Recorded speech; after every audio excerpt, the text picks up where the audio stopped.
as opposed to the Lore Seeker channel, because the Lore Seeker channel's monetization is not great on account of the sheer number of times I swear or use copyrighted content on that channel. Yeah, I hear that. Speaking of which, welcome to the live stream. It is DJ Longhair here in the house with Frank and Dan. Welcome, everyone. We've got a couple topics today. I don't know if we're really running too long, but just a few things I'd like to talk about. Before I do, though, I got to pee. So is there anything you'd like to talk about real quick, Frank, so I can go do that? Yeah, while you're doing that, me and CBD here can discuss the spoiler of the spoilers that they're going to be talking about this weekend. Oh, yeah, for sure. Did you need to share any screen? I can pop that up now for you if you want.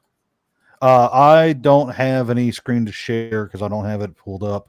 But I do remember that just, we've gotten a few. I just remember the cactus and the dragon. That's about it. Yeah. We got some pseudo card spoilers today, as well as like pictures of cards that are going to spoil later this weekend. So it's okay. Good old hype generation. Perfect. I will be right back then. Thank you so much. Yeah.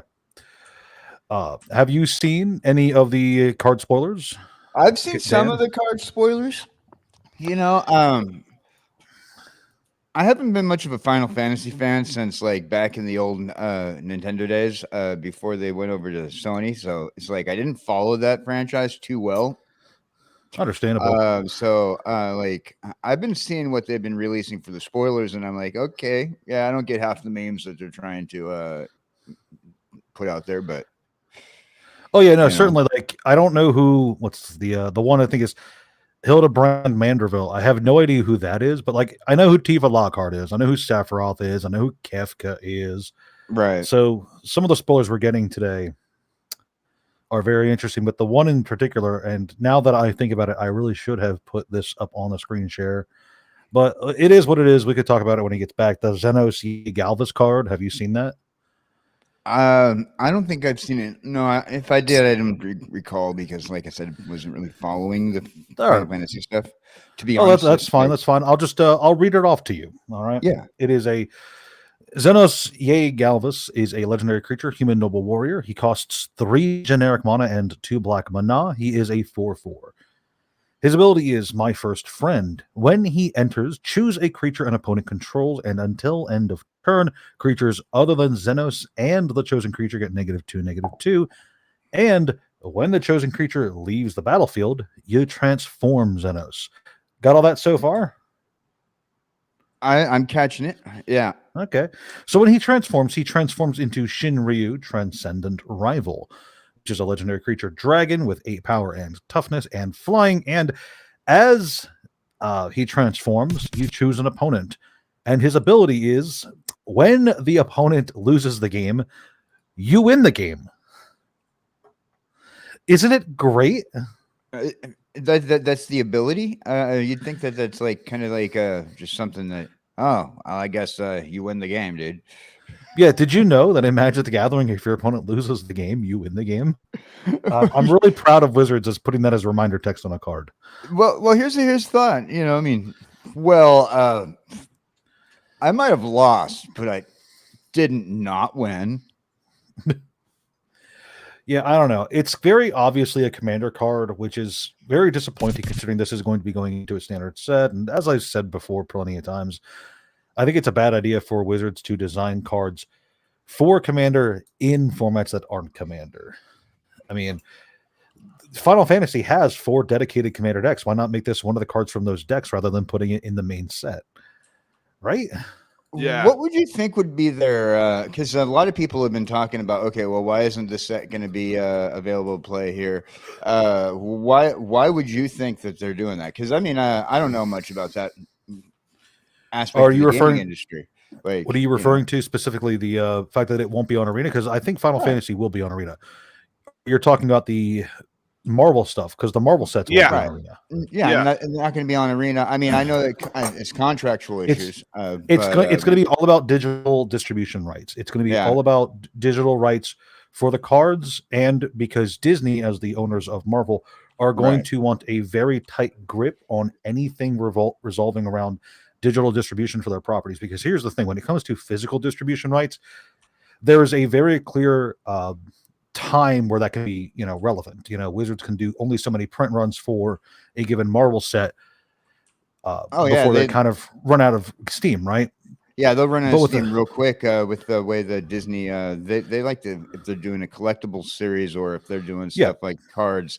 Like I can't tell you how many times they did a Marvel set just old school with Marvel. You saw it for a year and then you never saw it again. Yeah, meanwhile, if Wizards did get digital distribution rights for those cards and they went to Arena, there's nothing that would stop them from being able to print those cards on Arena, make changes to them through the Arena Alchemy program, and just overall do things that maybe Disney might not be all that comfortable with, that they didn't agree to, which is why when it comes to a decision like this, I'm actually not at all surprised, because Disney in particular is one of those companies that really likes to have an iron grip on how their IP is portrayed, and they're really skittish with it, Oh yeah. Typically Disney if they do something wrong, they make a print in the wrong place. I mean, they're very particular down to their posters. Like a movie poster for Deadpool was not aired in Japan. They didn't use the poster. They had a completely different poster for Japan. The same with Black Panther. Oh, and the one for China, but that's a different story. Welcome back, everyone. Welcome Hello again. Yeah. No, that's a totally different animal altogether. But you and I are familiar with Disney, and I know Dan is even more familiar with Marvel for sure. So, I mean, you guys could talk about that more, or we can get into our next topic. But yeah, we will not be seeing Spider-Man on Arena, which I find it completely ironic, Frank, because they're doing exactly what we wanted, which is universe within cards for it. So it's kind of, we won't get universes within necessarily printed on paper necessarily anytime soon, but it'll be on Arena first.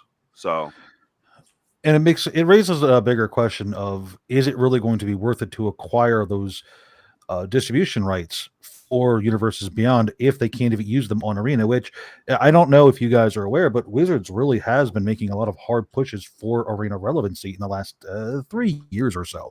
So is it really going to be worth it for Wizards to even do a Universes Beyond set if they can't get that Universes Beyond set on Arena? And I know that there's going to be the argument of, people are just going to want the cards, and that is definitely an argument. People are just going to want the cards regardless, but there's going to be some serious fans who are brand new to Magic who are, let's use Marvel. There's going to be thousands of people who are huge fans of Spider-Man. Okay. Yeah. And they're only coming to Magic for Spider-Man. If you take these people and tell them that the premier way to play Magic digitally is Arena, and it is, and they go to Arena, they're going to be looking for the Spider-Man card. And they're going to ask the question of, where's the Spider-Man card? And then Wizards is going to say, oh, Spider-Man actually isn't on Arena. He's actually Peter Proboscis, the man spider thing, right? Yeah. And then that Spider-Man fan is going to go, okay, well, then I am done. I'll just take the Spider-Man cards and leave and never play Arena.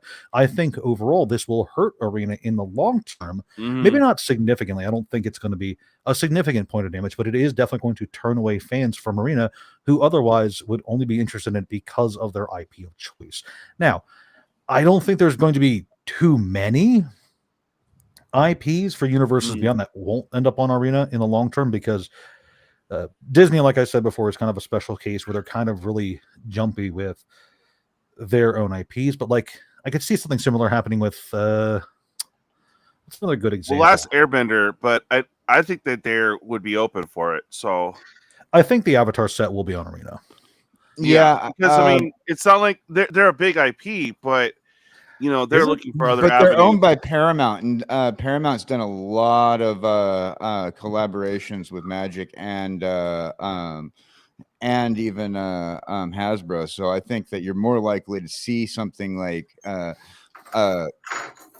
more longer lasting with The Last Airbender because of Paramount. I mean, they did that whole Transformers set and they kept on going back and forth. They did the Jurassic Park stuff, and that's all Paramount.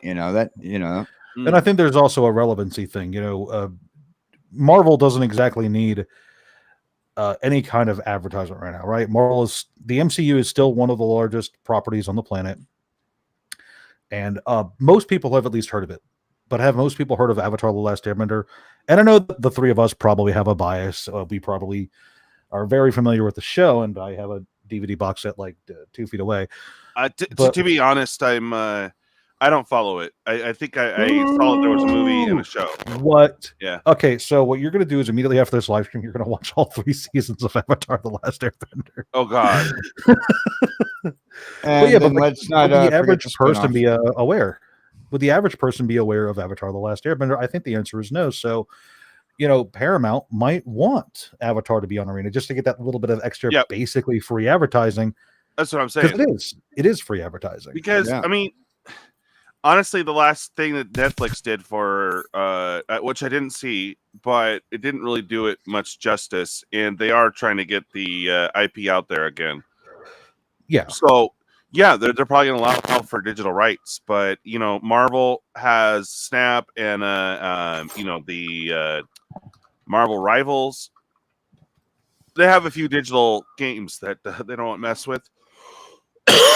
Excuse me. Plus, it's owned by Disney Main, not from Paramount, which Disney owns as well. But they kind of let Paramount do its own thing.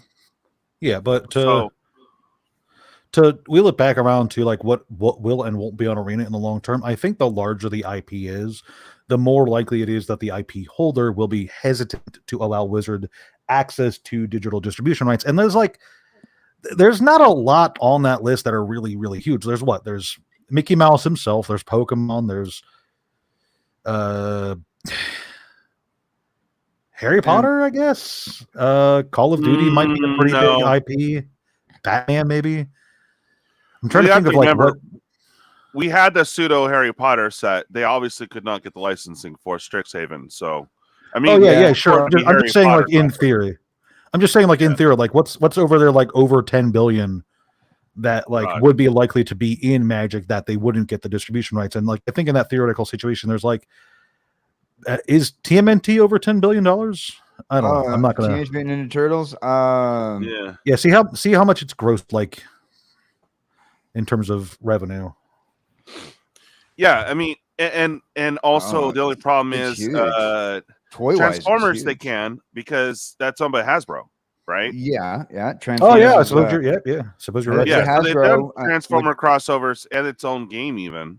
And also, they have that huge contract with Paramount once again with Transformers. So, right.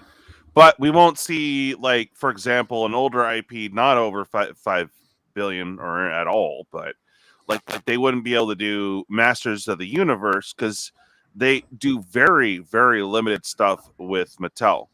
Well, I don't know. You're going to probably see a lot of Masters of the Universe products starting to come out in different directions because they're working on that new movie.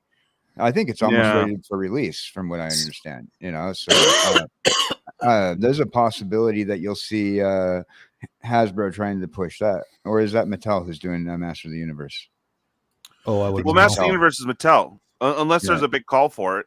Or Mattel reaches out. I don't think they'll even think about it, to be honest. Yeah, but what I'm saying is, like, I mean, like, you'll see more options for Masters of the Universe in promotional product, especially crossover IPs hitting in a lot of games. Dan, who owns Thundercats? That would be the same people who own Masters of the Universe. Oh, is it Mattel? Okay. Yeah. Although it's a different anime company, but when it comes to the toy rights, it's still Mattel. Okay, but I also believe that the Thundercats also have one of those Neo Tunes lines as well, and I'm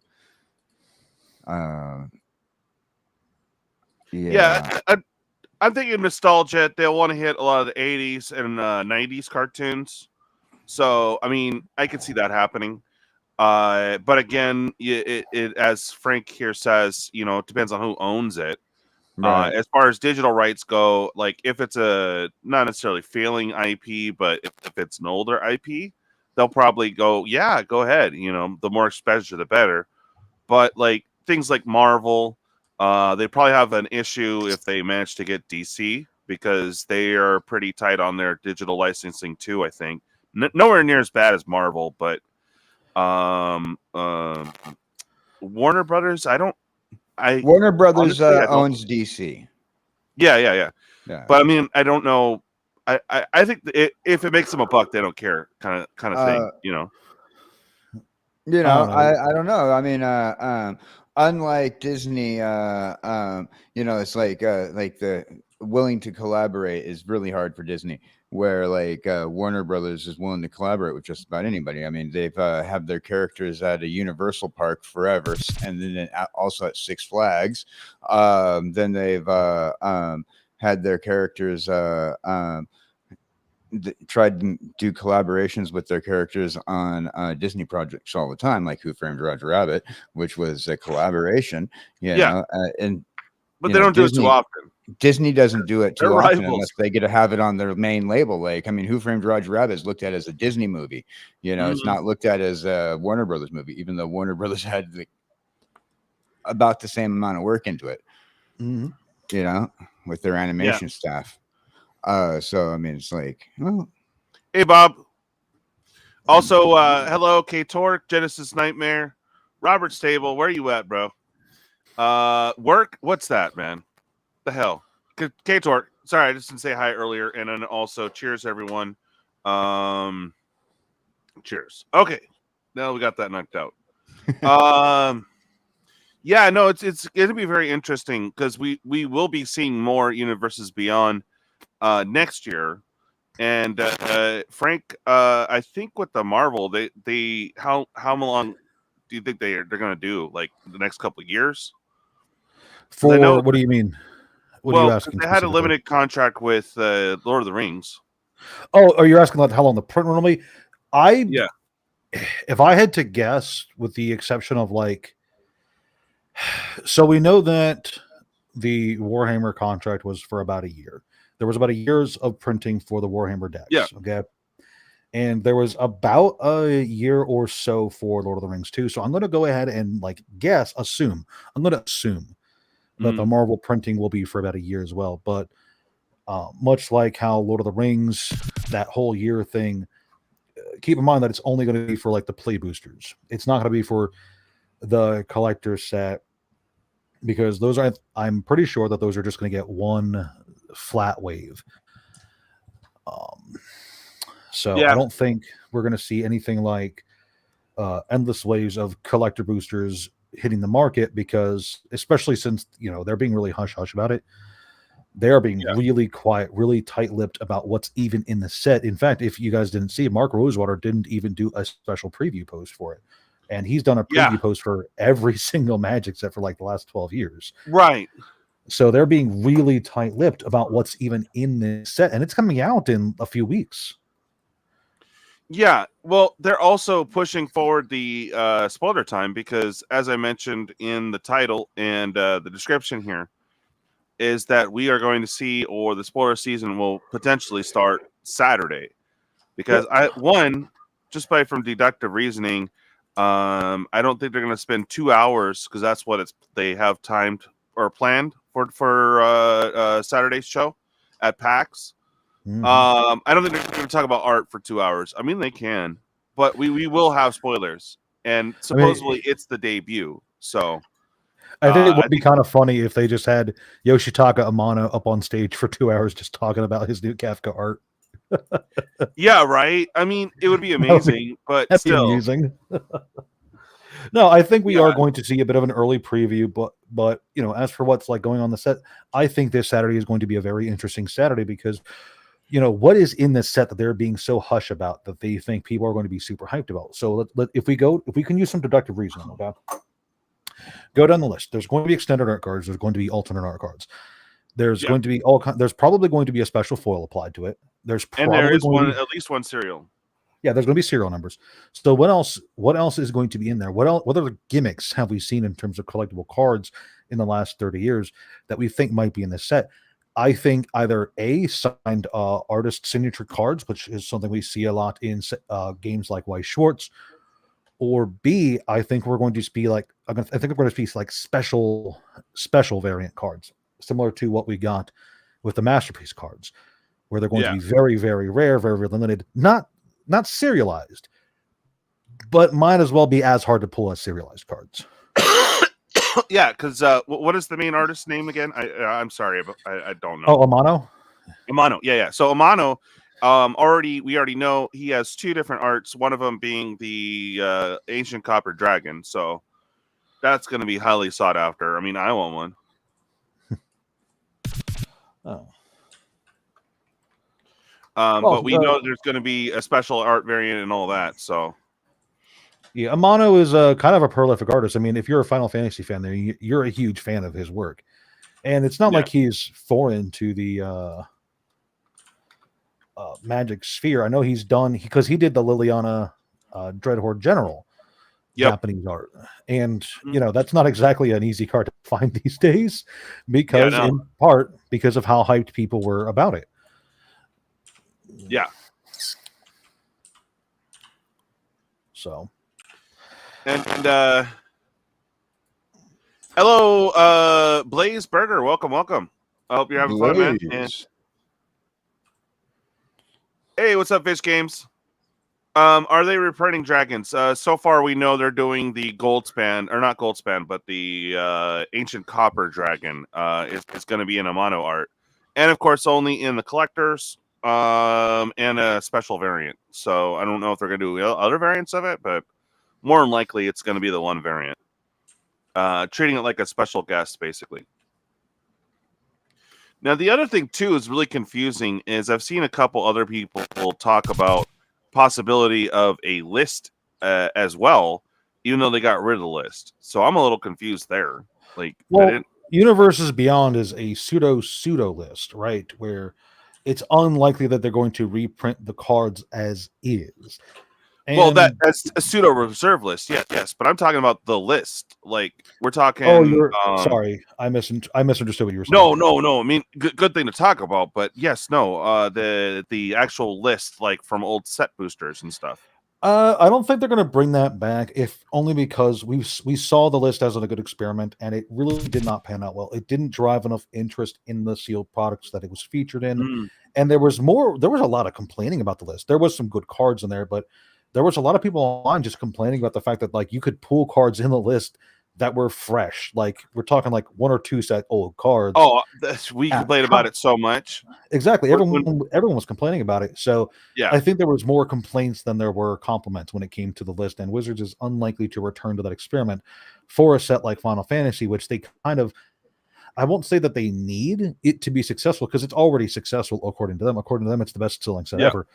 But they definitely want it to perform because they definitely don't want this Universes Beyond train to lose any steam. And think about it. What's next after Final Fantasy? Marvel. They're going to need all the excitement on Marvel now. And if there's any hesitation or any doubt after what happens with Final Fantasy, that could negatively impact Marvel sales. And they obviously don't want that. So I don't think they're going to put anything in a set that is maybe not seen negatively, but has not worked in the past. Right. And I think I don't know. I'm really worried about Marvel. But we'll hold on that topic though. And it really depends. Like a lot of people are worried about Final Fantasy but as far as they're concerned, I mean, they've done this a few years back, so it's all old news for WotC employees. But I don't know, man. I would think they would go hard in the paint and have some real power in both Final Fantasy and Marvel, but I have a feeling one of these is a power down set, and that's gonna suck. Absolutely. But I think at the end of the day, I mean, I don't think they're gonna make. I doubt Wizards is going to intentionally make these Universes Beyond sets weak because they have financial motivation to want to please not just Final Fantasy's IP owners, Square Enix, but to make any future potential partners look at their sets and go, that sold really well. We want a slice of that pie. Yeah. So I don't think they're going to depower the set. And it could happen. I could be very wrong about that, but I think it's in Wizards' best interest to make the set not overpowered, but strong enough to warrant play. Because it's one thing if a set sells well, it's another thing if it sells well and sees a lot of tournament use. Hey, welcome, Ellie. Good to have you. Yeah, no, I totally understand, bud. I'm just worried about Marvel for some reason, man. It just, I don't think we're ready for the hype on Final Fantasy, and I think that Final Fantasy will blow Marvel out of the water. So I agree. I think Final Fantasy is probably going to be the best performing of the universes beyond sets that we're aware of. yeah, Final Fantasy, for better or worse, is an absolutely massive IP with a lot of fans. And I've said this before, and I'll say it again. Final Fantasy fans are willing to drop a lot of money on Final Fantasy. If Final Fantasy, as I said, is good, and Wizards, like I said, has a lot of incentive to make it good, this is going to be an extremely hard set to beat. Yeah. In terms of just overall success. Final Fantasy fans drop ridiculous bank. I saw just a Final Fantasy figurine stood 3 inches tall. It was wasn't even glass, it was plastic, but it was marked, labeled, and dated, and in a little glass box for $4,000. $4,000. Oh, I believe that plastic figurine. I believe that easily. $4,000 for a plastic figurine. Final Fantasy people will spend their money, Yeah, Mm-hmm. and the thing also that I worry about too for Marvel, and I actually anticipated more, for Marvel, more hype on Marvel, but what we'll run into on Marvel is, I thought we're going to have a big scalping problem. Whereas I don't even think that the scalpers had a chance to step in on Final Fantasy as much. What's going to be really interesting is June around release date. And that's kind of the PSA I wanted to share for a little bit later.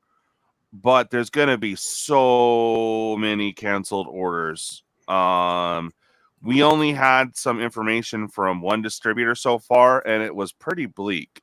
So I don't know, man. I don't know. But we're going to have a lot of people freaking out with their heads cut off. And the collectors, I give it about a week or two, it's going to shoot up because they're going to stun a lot of people on the collectors, I think. Well, I don't think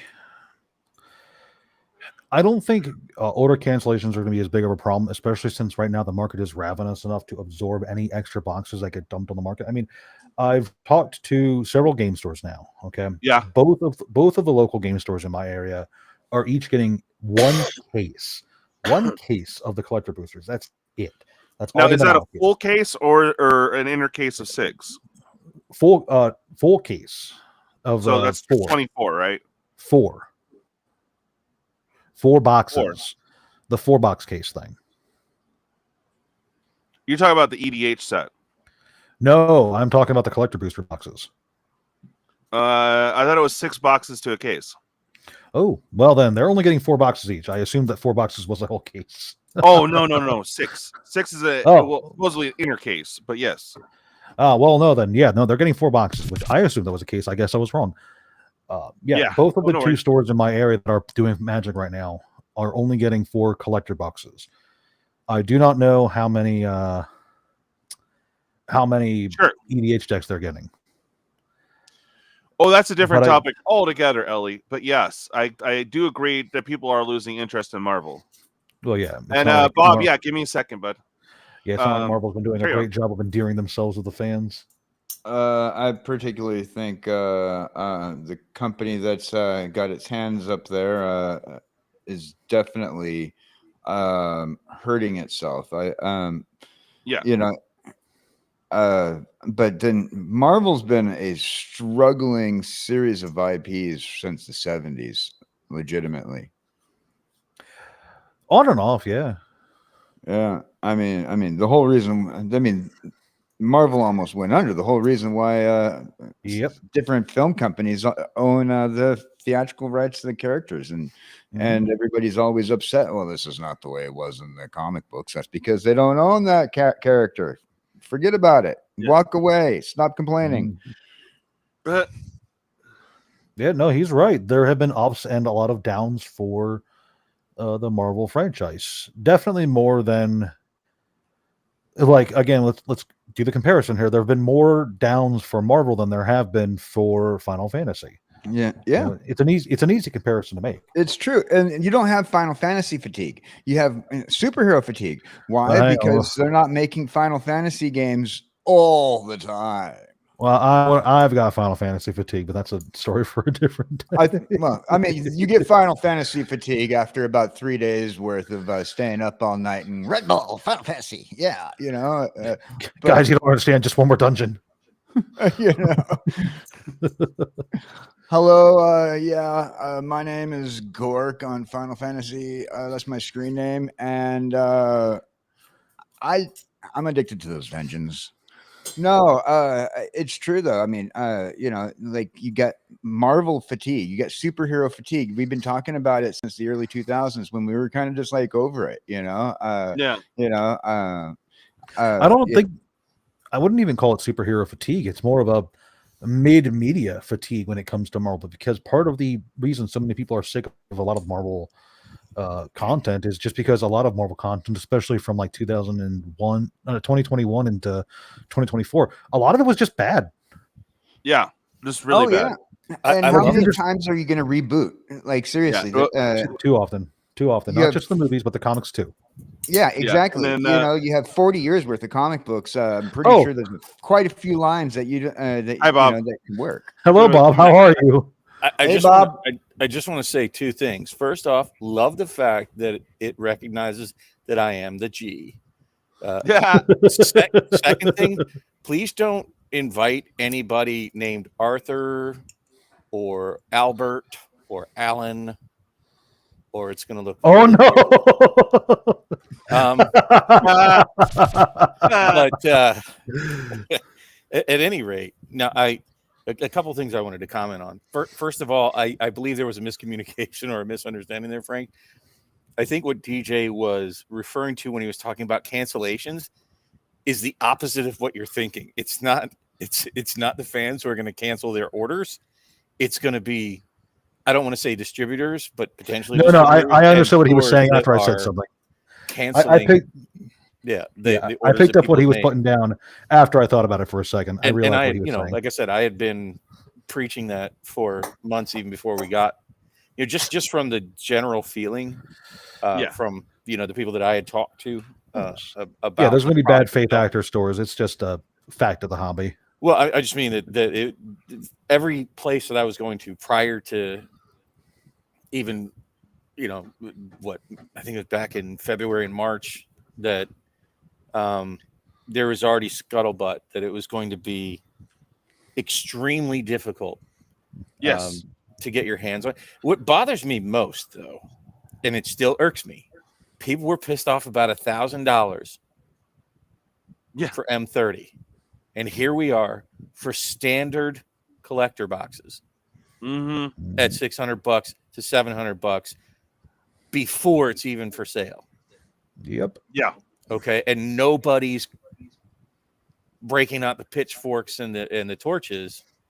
And I'm going to tell you right now, M30 is hundreds of times more rare than these collector boxes, if not thousands. I think there's a.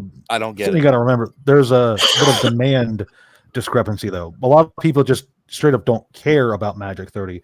People want Final Fantasy. Okay, you don't care about Magic 30, and if you had a Final Fantasy collector pack in front of somebody where you might be able to pull, and I don't care what set you point out the high dollar card you can pull from it. Name a set that has a high dollar. I don't know. I think one of them I saw was like the highest was around $2,000 that you could pull out of any collector box somewhere in there. Well, it's cereals, but yeah, most of those are down. Okay. Yeah. But hang Lord of on. the Rings. You can pull a $7,000 card out of an M30 pack. So if you put those Sure, two you could. packs for free in front of somebody, most people are going to reach for that M30 pack. Okay. I think in theory, yes, but you have to remember that not people aren't just like a flat board you can push value onto. There's a lot of things to consider when it comes to Sure. No, desire. I And, agree. It's a you know, there's a lot of good. generalization is what you're getting at. Yeah, sure. I personally would not choose Magic 30 because they are unplayable cards that I think are abhorrent to the very design of the game. Cool, but most people are greedy and they'll go for the one that gets them the most bang out of the pack. Yeah, it depends on and you're if that's what far they more want. likely to pull a high dollar card out of an M30 pack than any collector booster. Is that the true odds though? are much greater. What's that? What's the I want to know the odds of pulling a Black Lotus out of an M30 It's not pack. just a Black Lotus. You have What else thousands what of else is dollars in in the there? Moxes or any of the Power 9. Like just the dollar value coming out of those is much greater. I'm just saying that it seems bizarre to me that people what it is it's kind of evidence of bandwagoneering at its finest. The mob mentality, like, oh, they're mad about something, I'm mad about that too. Rather than thinking through what it is that's making you angry. Ruby. Well, there's a lot of things that made us angry about M30. I mean, even though you took yours and are fine with it because you knew automatically it's going to be the rarest item.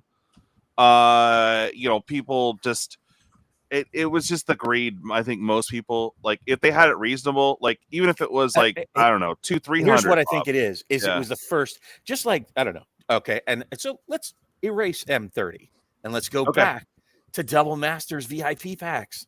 Oh God, yes, Okay? I know. The pitchforks. Bruh. The problem is when you're on the pointy end of the spear, you're the first one breaking through that wall. Yeah. $100 packs. Are they out of their mind? Yeah. Okay. And people hated those, but then they also loved them and wanted to open them, but didn't want to pay for them.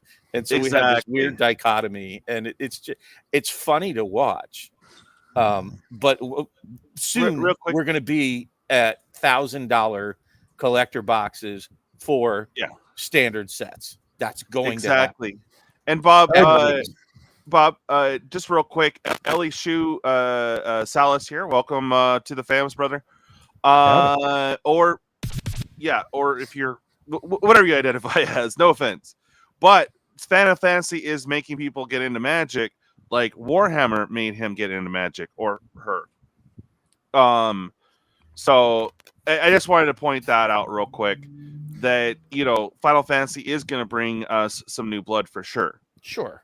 I mean, we've said that with every Universes Beyond, and I think what the bigger, better question is, and people like Pleasant Kenobi talk about it, is will they stay around? And what I mean by that is all the people that came in for Lord of the Rings, right? It's a passing phase of Magic. It's not like they're going to have Lord of the Rings set 2. So when that falls off and Lord of the Rings becomes 5 years old, 7 years old, it'll have virtually no impact on the Magic the Gathering community as a whole. Yeah. There's just to reiterate, I think there's a lot that goes into a decision more than just greed, and you can just assume that people are going to go for the greediest option, but I'm going to say this right now. When it comes to that, when it's not a real option, when it's just a theoretical thing, people will claim the idealism. But when you put it in front of them, people have proven without a doubt, empirically, over and over, there are many, many examples where they put it to the test, so to speak. People will always choose greed. Yeah, sure, but are you absolutely sure so. that Final Fantasy, as I said, is going to be less valuable than Magic 30? I'm saying any collector box, and not just Final Fantasy. I'm talking about any individual card. If you just go look on TCG Player, you can see exactly what I'm talking about. I just went through the Magic 30 catalog, and there's 3 cards worth over $1,000. No, you're only looking at the ones that they have listed. I'm looking through the entire catalog. Okay, I know but what I'm saying is you don't even see the cards that, like, every retro bordered. You have to dig for those. I'm not counting the BGS 9.5 Black Lotus that TOA Magic has listed for $10,000. I'm counting the ones that I are. think that's ridiculous. I I'm- think there was one I saw for I'm 15.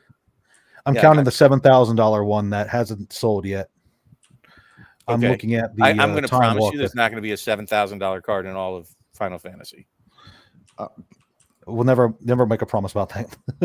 Yeah. Okay. Well, the all right, serialized all right. stuff. How about this then? I'll make you a bet. How's that? Oh. Right here, and I'll put money on the line. How about you? I wouldn't because I'm poor. Okay. Well, the words are cheap, That's fair. really.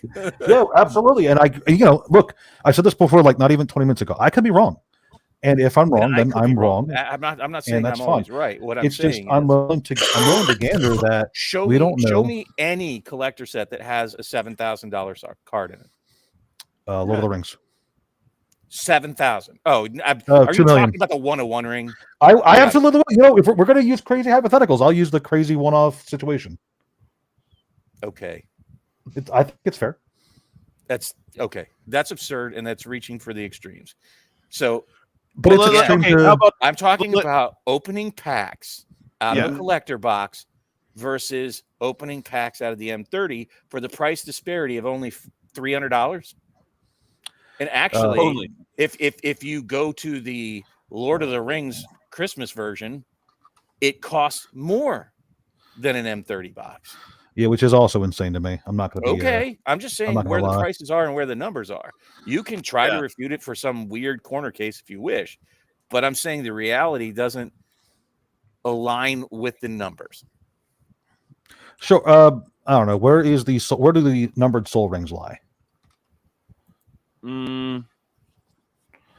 The serialized soul rings? They're up there, but I don't know. Are those Where over we go, 1,000? eBay or Have we seen one sell like recently? I'm wondering that those are over never like looked. 2,000 to 3,000. But Yeah. I digress, and I'll concede. I will go ahead and concede to Bob that maybe if people are looking in there and only thinking about the raw potential value, they might see a handful of cards from Magic 30 and go, "This is going to be worth more than these serialized cards from X other random commander set, the collector set." Sorry. And what I'm saying is those valuable cards out of M30 on average are going to be higher value than the average cards coming out of a collector pack. yeah, because they didn't print as many, so yeah, I can see that. You're definitely going to see higher values and in the beginning, especially with Final Fantasy, when it comes to the reseller value, because those are going to be cards that Final Fantasy people will be looking for, even if they don't get into the game. Which I think is what matters the most when you consider that this entire conversation started as a argument about which was rarer. And I don't think and I wanted to stress that I don't really think it matters that Magic 30 is rare, because at the end of the day, what matters is It what will people eventually. want. Eventually, sure, in 10, 20, 30 years. But right now, in terms of what people are actually looking for and what people care about, I think what the people desire is going to have more of an effect on what they are going So to I take. do see a Dwarven serialized soul ring. They don't have recently sold. The closest ones up are 2,400, and it has a market price of 1,547. Not really sure where that came from. That's still pretty insane to me. Oh, they do have So sales. Okay, hold on. There Do are they two. have is there like a, see, I don't know if they have it or Yeah, not. the 'cause most recent sold was 1,500. That is nuts to me. You know how crypto has like a blockchain that's like pretty researchable. Does talking about- collectibles have like a registry where you can register your collectible? If you ever sell it, You're talking so about a that paper way- trail? yeah, well, kind of. I'm sure there's websites for that. Provenance? So that Yeah. way, like, it's like, okay, how much has literally this last card sold for? Like, if you had a graded version of that card or something, and some sort of registry. If every time it sells, I mean, they put a barcode on them, for God's sakes, Yes and no. It depends on, like, if you're talking about an individual card, then no. yeah, like some sort If of you're talking- if you're- blockchain or registry. I mean, first of all, you'd have to have. You could only do it in like a casing. I don't think they're going to put RFIDs in cards. That would be insanely expensive. Oh yeah, I mean, not I necessarily. think he's in cards, referring but- to specific serial numbers for like graded cards. And I think But, it like, would if you indeed be get a possible. Yeah, as I said, it would have to be some sort of casing, like a graded card. that would You'd contain have the ID. it'd be so difficult to convince a certain number of people to make that even worthwhile, though, because you'd have to get a and you lot run of into a people on problem board. that the more expensive things get, the less likely you're to have it trade across electronic platforms. Yeah. And you're more likely to have a meet in person. Card shows, private vending parties, meetups, etc. Personal trades, like the higher dollar value things get. Like I knew several people in Vegas when we went there were doing private deals, not even at the convention center, in Vegas hotel rooms, of larger transactions because they were in Vegas. And you're going to have a hard time tracking something like that. Reason why I ask is you hear it all the time about somebody saying, especially with like these old cartridge games, people are getting back and forth and selling them. And somebody recently sold Super Mario Brothers 3 fresh in package without the even shrink wrap even taken off for like outrageous amount. I can't even remember the number. It was god high. And I mean, who's to say that that you're actually selling these things for that price, unless like you have like some sort of blockchain or something that proves the sale? Just like kind of like in a sense, unless somebody lied on their pink slip when they sold the car. I mean, you can get Carfax, type of stuff. And like we don't even really know that for that matter, we don't know that what's his nuts bought the One Ring for $2 million. Right. I didn't see that. That wasn't a transaction performed on a website. Yeah. I didn't get anybody see the receipt or the check. And then there was that whole issue with the potential fake Pokemon card with what's his face? Yes. The bros. I'm more curious. I'm sorry, didn't mean to cut you off there, DJ. But KJ, yeah, to what end? Why are you curious about that, and why would you want? Because that? I mean, if I was like gonna invest a lot of money on a card, and somebody's like saying, "Oh yeah, well it's sold for this price," okay, who did it sell to, and who paid that kind of money for that? Because if I find like a similar card on eBay, I just buy the cheaper one, as long as it's still in good condition, Well, first of all, if you're spending that kind of money and you haven't already done your due diligence, shame on you. I agree. Oh, he left. Oh, wow. I didn't mean an insult to him directly. You shaved him out of the chat, man. I feel bad now. It's like, oh, shit. I mean, he probably just disconnected. He'll be back. I think it's just a disconnection thing. But I don't think you got a butter. You have... I mean, I choose to subscribe to Bob bullying Dan out of the chat. Yeah, I am kind of a dick. But it's why we love you, man. Have resources to check relative values, but when you get to the one-offs, like a one of one ring, the only thing you have is public sentiment that he spent whatever. I think it was I don't know why I remember 2.2 million, but I think it was just 2 million flat. But was that pesos? I don't know exactly how that transpired. I doubt they'll share empirical proof of that transaction, but you have some frame of reference because it was such a public sale. I know. Yeah. I am so sorry. I don't mean to be mean. I don't think it's that. You want me to make more people quit, Casey? Jeez. No. And welcome, Robert's Table. I did not. Bob. He's been here for a bit. But I mean, I've been listening in. I would love your take. Throw me under the bus if I'm wrong. Well, so if they put a pack of Final Fantasy or a pack of M30 in front of me, I'm going to pick the M30 because I'm an old school vintage guy. And Final Fantasy, while it means a lot to me, I know that 99% of those packs are not going to have crap that I care about. I'd rather have a retro island from M30. Okay, let me ask you this. Given that most people are money motivated, which of those two packs do you think is more likely to net you higher dollars? That's a question on time and patience, right? Oh, no, how about right now? Yeah, so time and patience, I would say the M30, hands down. I mean, talking about right now. Forget about time. Right now. Right now, to net the most money. M30, no doubt. Beyond a doubt. Look at how many cards have Yeah, $5 values in M30. I mean, if I'm gonna crack the pack, well, even uncracked, the M30 pack already is what at 3 something, 345, 350, 350 Dan a back. piece. 350. So, yeah, Welcome back, Dan.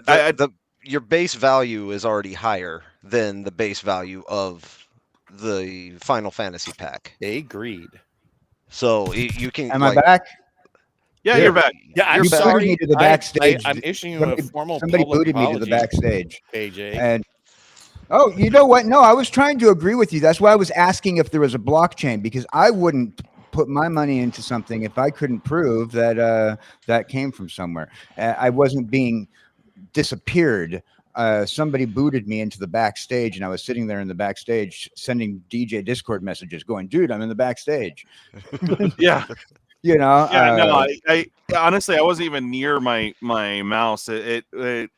People with internet issues will get booted, but I've had like pristine 4 bars, and I got myself have gotten booted. So it's nothing I have control over. Yeah, We've kind of gotten lost in the trees to the forest here, and my point was, it's odd to me that the first one that's broaching those massive prices, and if you remember other leaders in that field, the Eldraine Super Pooper collection thing that was high dollar, that caused such stir, and collector boxes initially with the Mythic editions that were a stir. The first master sets caused stir.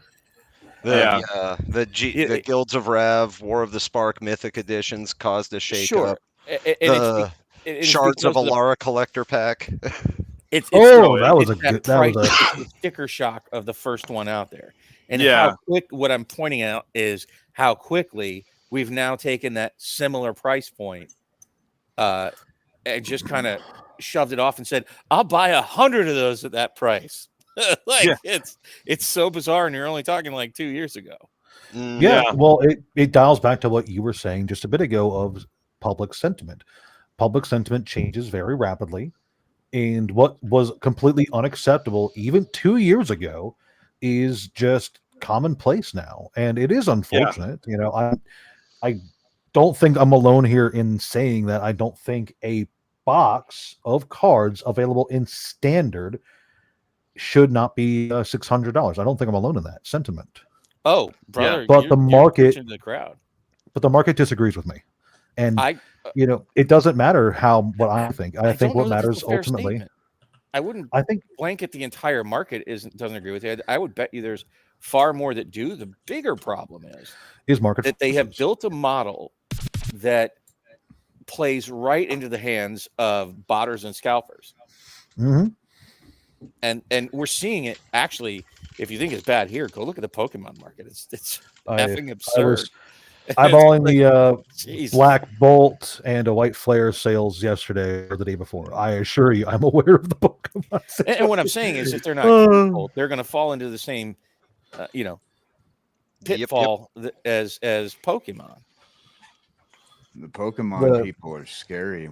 Oh, man. I don't think they're going to hit the Pokemon pitfall. I've been ringing warning bells since 2019 when the first collector boosters came out, where we're going to see with Magic what we saw with comic books for a bit in the late 90s, early 2000s, and with sports cards in the late 80s. I think we're going to see... Oh, and what's another good example? Graded video games in 2023.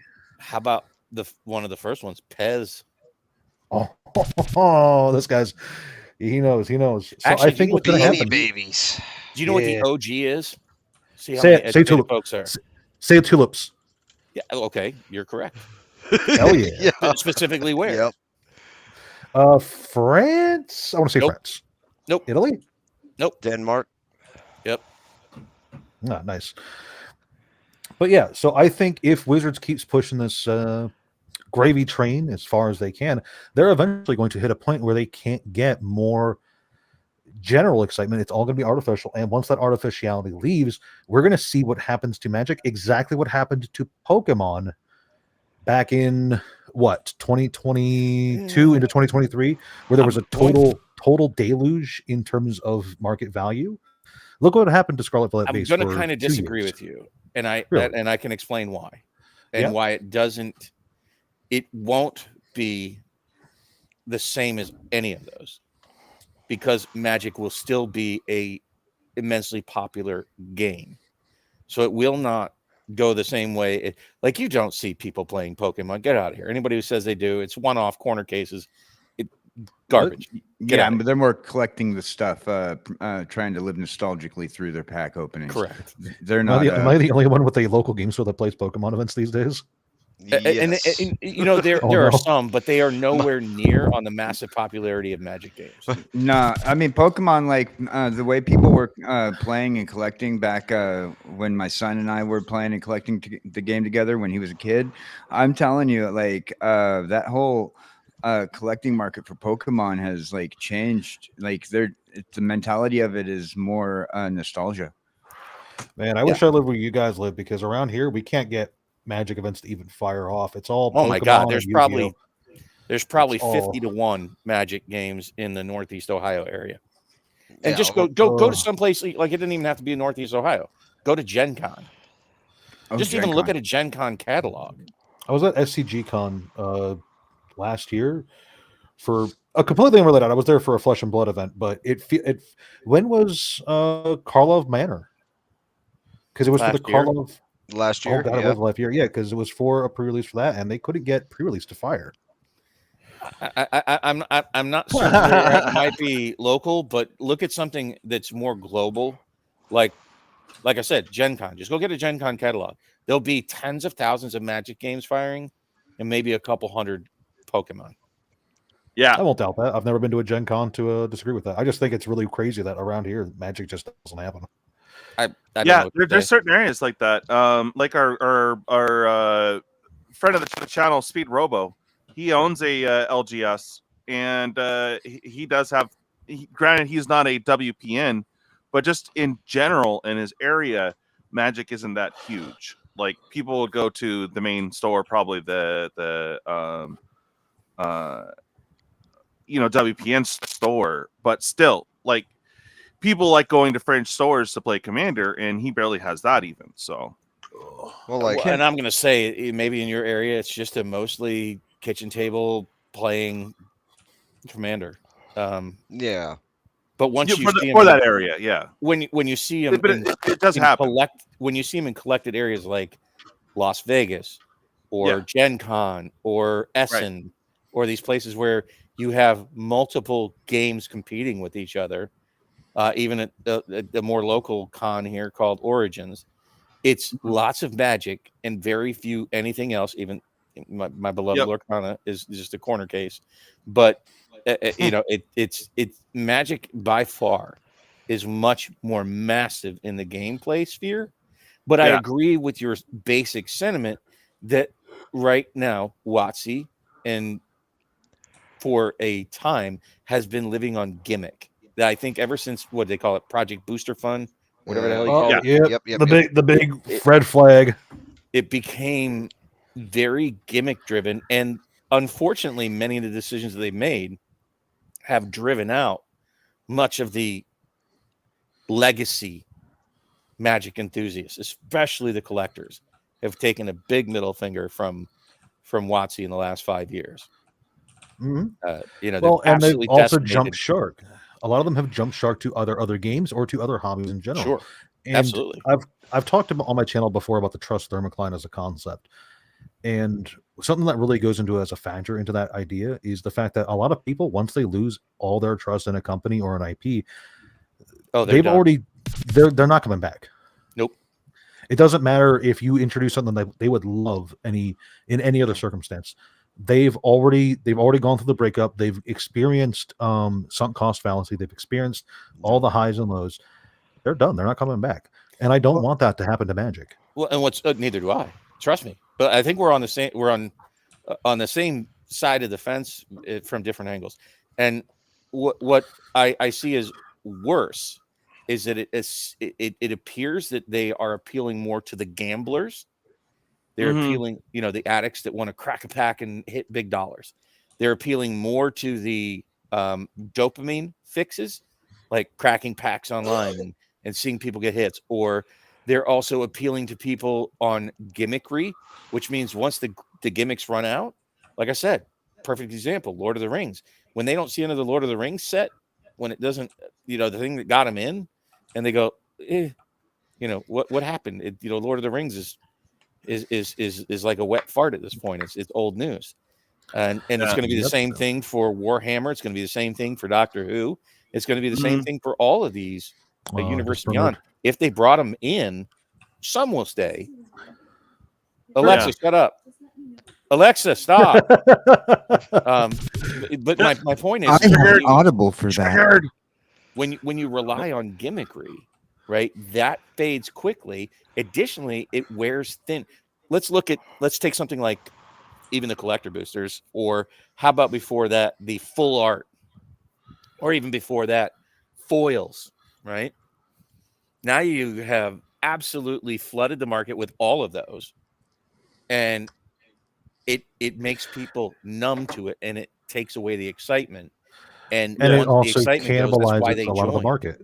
It cannibalizes a lot of the market too. Sure. Actually, look what's happening right now with Star Wars Unlimited. They introduced their own collector boxes into the scene, and it's damaging the overall desirability of their normal boxes, which I think is going to go a long way towards hurting the overall Long health of the term, game. Yep. Yeah. I think I'm Magic with has you. done Long term, they're doing huge massive disservice. damage to the product. And I got to give props. Like Cynthia Williams is the one I blame for most of this, like the most egregious damage that was done. Ultimately that blame lies with Chris Bigcox. And I think the new guy from Blizzard, he appears to be trying to turn the ship. Not that I know this guy or I'm trying to suck him off. I'm just saying that I'm seeing that tightening the print runs is good. I'm seeing that massively raising the prices is bad. I think that trying I to won't go pit on to the different- Blizzard tangent, but I do agree that they do appear to be doing some decisions that are good overall, and some decisions that are, as you said, not so good. Questionable. Yeah, a choice. Right, they can't just suddenly reverse course. Now the They audience, can't. Yeah, again, because as No, we said, that'd be a sign of weakness. well, not only that, more to the but you point. just traded audiences. That's what they've done in the last 5 years. That's what I'm kind of working towards. Is they have really done a massive turnover rate for their audience in the last 5 years. Yeah. Have we seen the turnover rate numbers yet? Have any of you guys talked to your local game stores to see how the change has been? Because it used to be that a Magic person would be in for about an average of 2 to 3 years, right?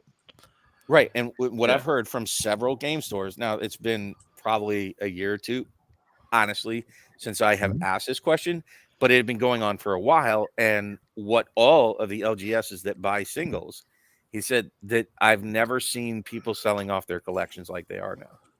All right. So I've been experiencing, I buy and sell, a lot of loose bulk and stuff. And I've been seeing a lot more people who I've never seen before sell off relatively new piles of Magic together, not just to me, but to other collectors and investors in the area.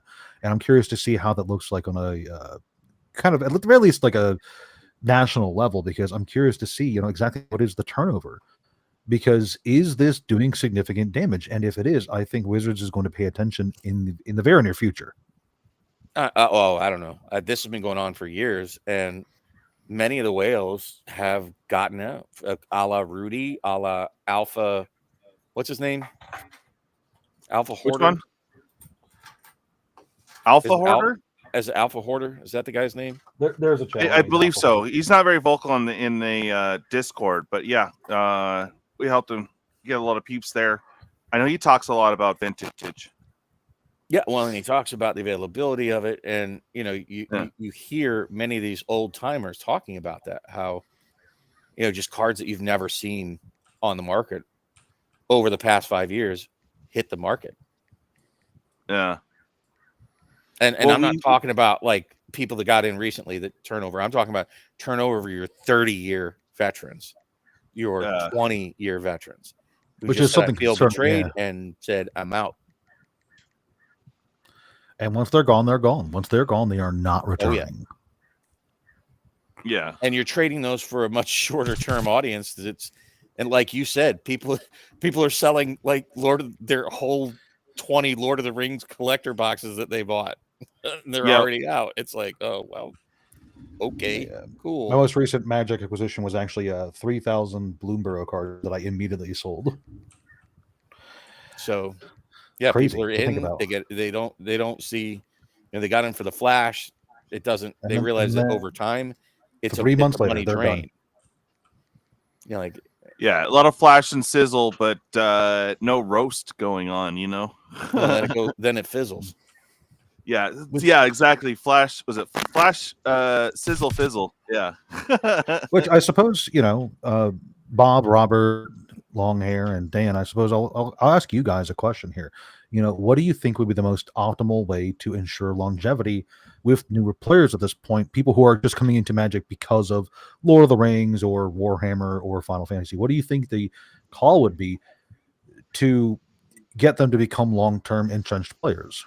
Decrease prices. Well, yes, but Bob also, like, for example, myself, like, we run into it more in Commander. Obviously, in Standard and Modern, you won't be necessarily looking for the old school cards. But if you're introduced into this market, for example, if Dan decide, okay, he won the lottery, let's get me into Magic. You're not going to necessarily hunt down those old cards, right, Dan? Because it doesn't really, if you're playing in the game, it doesn't really make sense to you. Like, say for example, okay, so like if I developed an obsession about it, then that'd be one thing. But like, you'd think for a lot of people who are collecting, that it is more of an obsession rather than more of the idea that you want to play a certain game. Because I mean, Magic the Gathering is there for 3 reasons. It's an entertaining game that obviously your following enjoys playing. Otherwise, they wouldn't be spending their money on the cards to make the perfect decks and shows about making the perfect deck. As a collector, you're collecting an item because of several reasons. And I think one of it is because of your obsessions. Like, I have just small obsessions and I collect a whole bunch of things revolving around that small obsession. Larger obsession, my comic books. I wouldn't necessarily say that collectors are there for obsessions. I would say, I mean, mine in particular, passionate people, but many of us are just there because it's a hobby. Right. I was just saying my obsessions in particular are I collect my obsessions, so if anybody's like that, they're like me. I perhaps we're viewing obsessions in a different light. When I hear the term obsession, it's almost an autonomic response that you have no control over. That's what an obsession is, right? I see. Yeah, but I see that I saw it multiple different ways there, Bob. I saw it too, but I also think it's more like, for example, you've been playing since almost the get-go, right, Bob? 94, yeah. 94. Okay, so those cards have more meaning to you. Well, I sold them off years ago. Well, that's fair. But I'm saying those cards have more meaning to you as a potential, reserve list buyer or hoarder or what have you. Ooh. But for me, it doesn't relate to the game I'm playing right now. There is some reserve list cards, of course, that I would like to get my hands on, like dual lands, of course, that are a key part of it. But like, for example, in Modern and Standard or Pioneer, though, if you're coming into the game and that's what's being played, you're more interested in those newer Modern cards than, say, the older cards, right? Okay. Well, kinda. I mean, I'm a bit of both. So, like, I like to collect both the new cards, but I'm an old school player, and I'm refilling my old school collection. Yeah, of course. But I'm a big time collector at heart, and I'm a totalitarian collector. I want everything. Yeah. You're a completionist. Gotcha. Exactly. So got to fill those holes.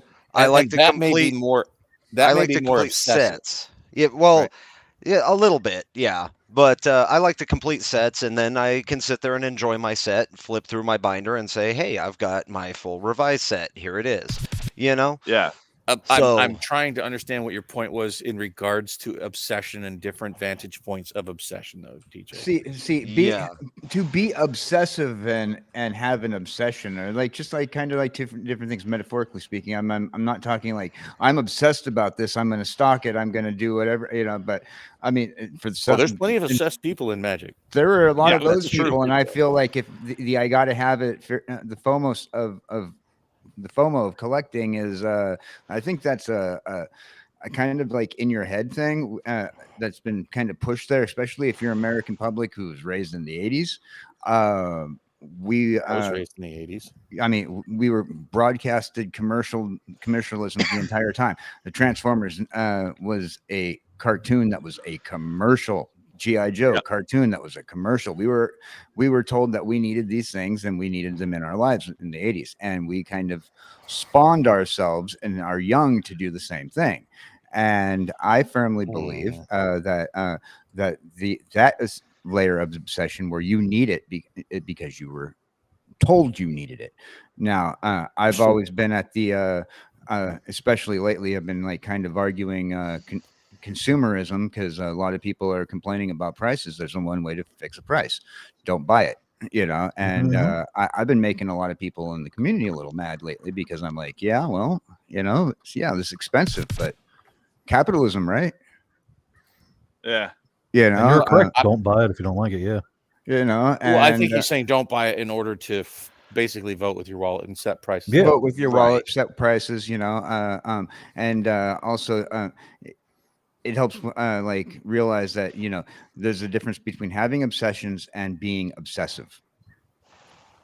You know, if you can control yourself and control your spending habits, then the obsessive quality of having an obsession is a completely different definition. Well, and that's what I'm saying. To me, it's a difference between obsession and passion. Yeah, Yeah. obsession, passion, or hobby, right? Okay, Right. okay, So, I got you there. You know, but a true obsession is like something you can't control. Well, and we see it all the From time. my perspective. We see it all the time with the pack rippers, right? They don't have a pot to piss in, yet they're going to go onto all these channels and, hey, Buy as soon as I get packs. paid this Friday, can I give you some? Will you spot me until Friday? It's like I'll gladly pay you Tuesday for a hamburger today. Oh, yeah. Yes, And exactly. That was a core memory right there. So those are obsessive behaviors, and those are unhealthy. all right, so you know, I don't understand the pack rippers. I try, and but like I watched two of them that I understand, because they tell me about the money, the financial value. But some people just like rip through them so hard, and I don't understand what they're doing. And let me see the card for a second. But I like the ones that educate you on the card and on the artist, and you see it for a second. But I don't understand pack rippers. Hey, Dan. Yeah. If you want to understand pack rippers, go over to your local convenience store after people get their government funds. Go on a Friday and watch them do lotto scratchers back to back to back to back, and spend 3, 4, 5, 6 grand on scratchers to win $100. So same difference. The places you need to go are the ones that have the table provided to where they can sit there and like they have that stand-up table where they can scratch off. And what's crazy is you'll see them drop a hundo. Shit. And walk right back and drop another hundo. like that is obsession. And the viewers who watch the pack rippers, they do that. It's like I'm watching Whatnot the other night, because I'm trying to figure out like some content about pack cracking, and I've been trying to like wrap my head around it, and I've been watching the people who go to Whatnot, and they're like, oh yeah, and I'm like, whoa, that card was barely even on the screen for a couple of seconds. It just sold like that quick. Yeah, bro. That happens a lot. Understand that honestly, it seems like gambling addiction. Dopamine. It's because it is. It is gambling addiction. It's gambling. It's, you know, the collector obsession and chasing that little dopamine hit that, you know, and you get to watch somebody else crack it for you, so you get your 5 seconds of fame as well. Yeah. You know, Yeah. it's a lot of little. It's a lot of content creators were doing the same thing. What with CS:GO and the loot crates a few years back. Yep. It's the whole parasocial thing about it too. You know, you get a little bit of interaction with someone that you try to, what's the word? imprint on, and it makes you feel good at the end of the day. Yep. I don't know. I think a lot of them do it because they just probably feel that their life has. I don't know. I'm just going to guess that a lot of them have fairly emotionless or negative emotion filled days. They get on there to be around people that they suddenly get a lot of affirmation. If they do hit, like, way to go, Bobby Bibbity, you hit that thing, even though Bobby Bibbity is now down $800, his car is behind and his school loans are in default. Yep. Pay off your regular debts first, then play. Hey Dan, I feel targeted. Anyways, let's get off this note. This is a sour. Let's get one of the topics for tonight. Oh my god, it's been an amazing. We have conversation, topics. We got so off track. What? Yes, I know. We were talking about so gambling crazy. addiction and obsessions. I know. I'm all for it. But like, yeah. What are we going to talk about, DJ? I do. Yeah. I do think that Final Fantasy. Let's put this back on the meat's back on the menu, boys. Yeah. But like, it's an interesting dynamic that I'm seeing all over the place online about this, from LGS owners to behind the scenes distributor connections, about the guesswork of what's going to be printed. Now I'm hearing, the unilateral, or the universal take is that collector boxes one and done, the collector version of the commander decks one and done. But I'm hearing that they can't even fulfill the play boxes, that you can't even right now order them from the distributor. Yes. Yeah. That they're sold out as soon as any kind of rumor that there's any kind of allotment, or what do they call that? Yeah, I'll just call it allotment. Yeah. Is allocations are even hinted at. Right. It is a form of tulip mania. But what will be interesting to see is which of the product lines actually get reprints. I think clearly, if any of them do, it'll be the play boxes. Yes. But I'm not so sure. They keep saying, they're gonna reprint the commander decks. They'll reprint the base ones, not the collector version. Even at that, Right. if it's not a meaningful reprint, they keep pointing to reprints that are. We saw meaningful. several months of meaningful reprints for the Warhammer one, to the very least. I don't know what Doctor Who looked like. Honestly, I wasn't paying too much attention, but I know that for Warhammer, at the very least, we saw several waves of reprints for that. Yeah. I'll be honest. I missed Fallout and I hated myself for it. But there was a Fallout one. That's right. I keep getting reminded of all these universes. So I've been playing Fallout since Fallout 1. I'm a Fallout nut, and I missed Fallout, but I didn't want to pay the inflated prices on it. My LGS just happened to stock them at MSRP. I was like, holy crap, I can get the full set. So I got the full set for like $150, I think. Well, I heard they literally just reprinted the Lord of the Rings commander decks. Yep. Yeah. But don't forget, folks, we have a different leader at the helm. So there is a transitional phase going on right now. Yeah. So we'll see. I think things it's are marked down unlikely. months in advance. Yeah. I honestly think, and I'm pretty sure this is accurate, that bundles, whether they're the gifts or not, they don't get reprinted.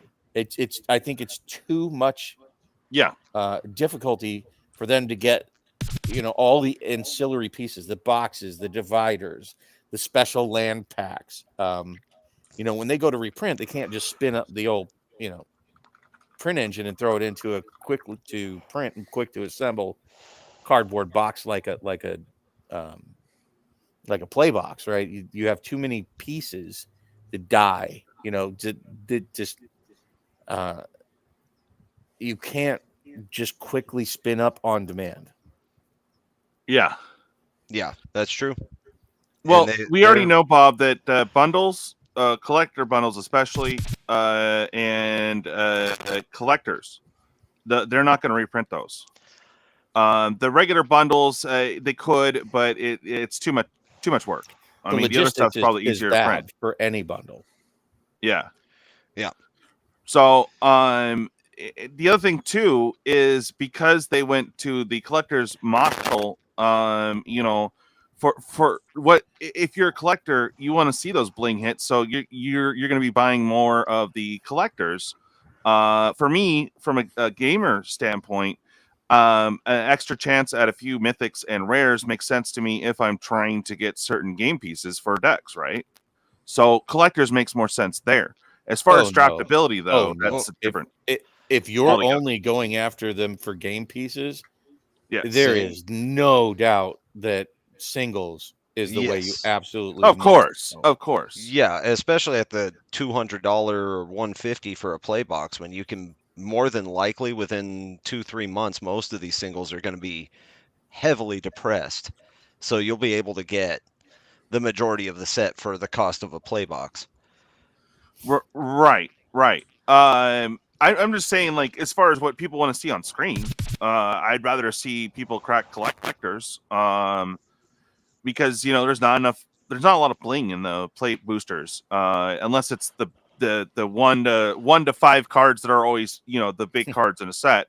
I find it's more 3 now. I'm just going to point out, yeah, you're starting to get into the territory when you're talking about the $600, $600.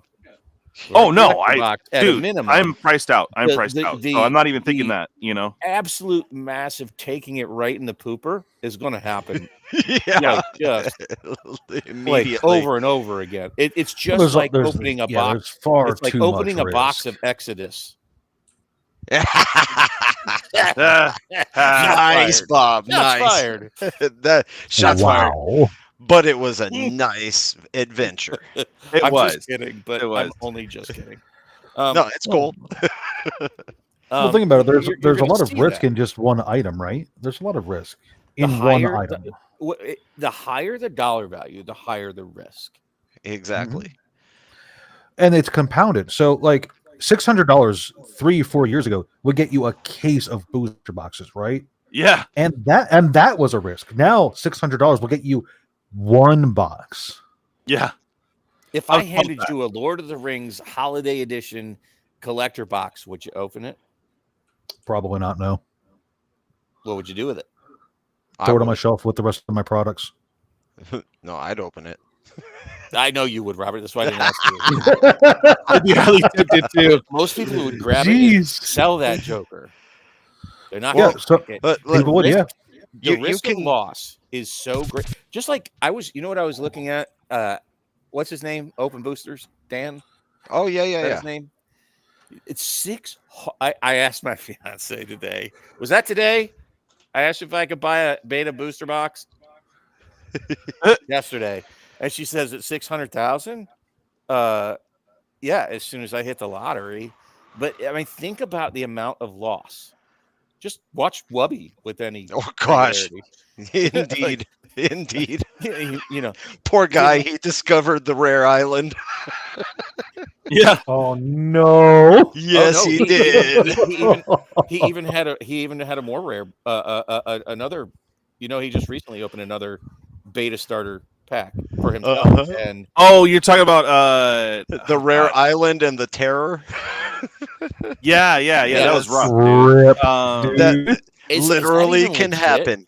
Yes. But, okay, and that's fine. But my point is, even if, let's say he had got a hit outside of Black Lotus, rip. No, not really. If he had gotten, one of the Power 9 and got it graded and it came back a 9.5 or better. That's a lot of what ifs because so few come back. Yeah. He's getting a lot of, he's been doing CGC, and if you watch his videos where he gets his grades returned, he gets a lot of, he gets some 8s, 8.5s, and a bunch of 9s and like 7 or 8 10s. But if he were to get, even a 9, it would be worth probably in excess of the starter deck. Look, and I'm talking about hits like it's a big gamble. I'm not talking about Power 9. Yeah. No. I mean, if he were to hit just regular duels and the stuff, point is, like, no, if you heck buy a no. $9,000, I think that's the going rate, somewhere around $9,000 to $10,000 Urza Saga box, you have no chance of recouping your money. Oh, None. I wouldn't. I'm far too poor for this conversation. Which actually, I was looking into one of those next. What I'm trying to do is walk it backwards. Please crack it on my channel. What I'm trying to do is walk this step by step backwards till you get to the $1,000 M30 boxes, the $700 Yes. Final Fantasy boxes, and we're starting to drip into a very weird territory. There's going to be what I call a price cliff that just most people don't have $700 anywhere between breaking their piggy bank, paying off a little bit on a credit card to get enough money to scrape together, selling off semen and blood to even buy a damn collector box at this point. Yeah. Listen to the Reverend on that one. I'm telling you. That's right. That's right. But you're seeing them priced that way anyway, which is part of the problem. Well, that's why they should look into kidneys. Well, what's really terrible is, I think, and this might be a hot take, I think they need to keep the print run open on orders. First off, they shouldn't open it like months in advance. That's just inviting disaster. But they should keep the print run open at MSRP for like a week or two after release. And however many people want to buy that many collector boxes at MSRP for that first couple of weeks, everybody that plays should be able to get one at MSRP, not double or triple at release. That's absurd. Yeah, that would solve the problem overnight, which is why Wizards won't do it. Okay. Yeah. And I don't care what impact it has on the look, if 1,000 freaking botters and flippers throw everything they have at it and it's just a bottomless well, first off, it'll drive those fools out real quick. Correct. Yeah, they would wash out super instantly. At least the hobbyists, the players, the collectors can get the product. Mm-hmm. Yep. But then a lot of the complaining would go away, which means a lot of the interest would go away, and a lot of the secondary market value would go away. And then you wouldn't have situations where we have a $600 box and Wizards doesn't get to take that into account when deciding the print run of the next set. Remember, there's a lot of decisions there's a lot of thinking that goes into these decisions. And yeah, like, in a good world where everything works out perfectly for both Wizards and the consumer, we do have a situation like that where we have open orders at MSRP for arbitrary number of time after release. Agree. But there's a lot of going into decisions, not just for what Wizards wants as a company, but what Wizards wants for their shareholders and what they want to project onto potential future partners. Because look, you were just saying that there's no reason that they would open up orders way before the set's even released, but there is, because that allows Chris Cox to get up on I didn't stage say there wasn't a reason for it. I said it's a bad idea. Yeah. but it's a good idea for them, so that he gets to say that Final Fantasy is the best-selling set of all time, which projects not only to the investors that they're doing good, but it also projects to future potential partners that they're doing good, which I think is, I'm going to come out and say it, I think it's a bit scummy. But I don't think it would be a great idea to do both of those things, leaving an open print to demand for a period of time and allowing purchasing so far in advance, right? Whenever they open it, if you want, fine. If you want to allow people to pre-order for, 6 months in advance, cool. But leave it print to demand for that period. Yeah. They would definitely make more money on a print to demand service too. theoretically, yes. Yeah, but as a collector, make it Bob, print to demand into the ground. You leave it print to demand. Just like I don't feel bad for anybody that misses out on a Secret Lair that's available for a month. I don't think anybody does. Nope. Sorry you didn't have money that month. Save up.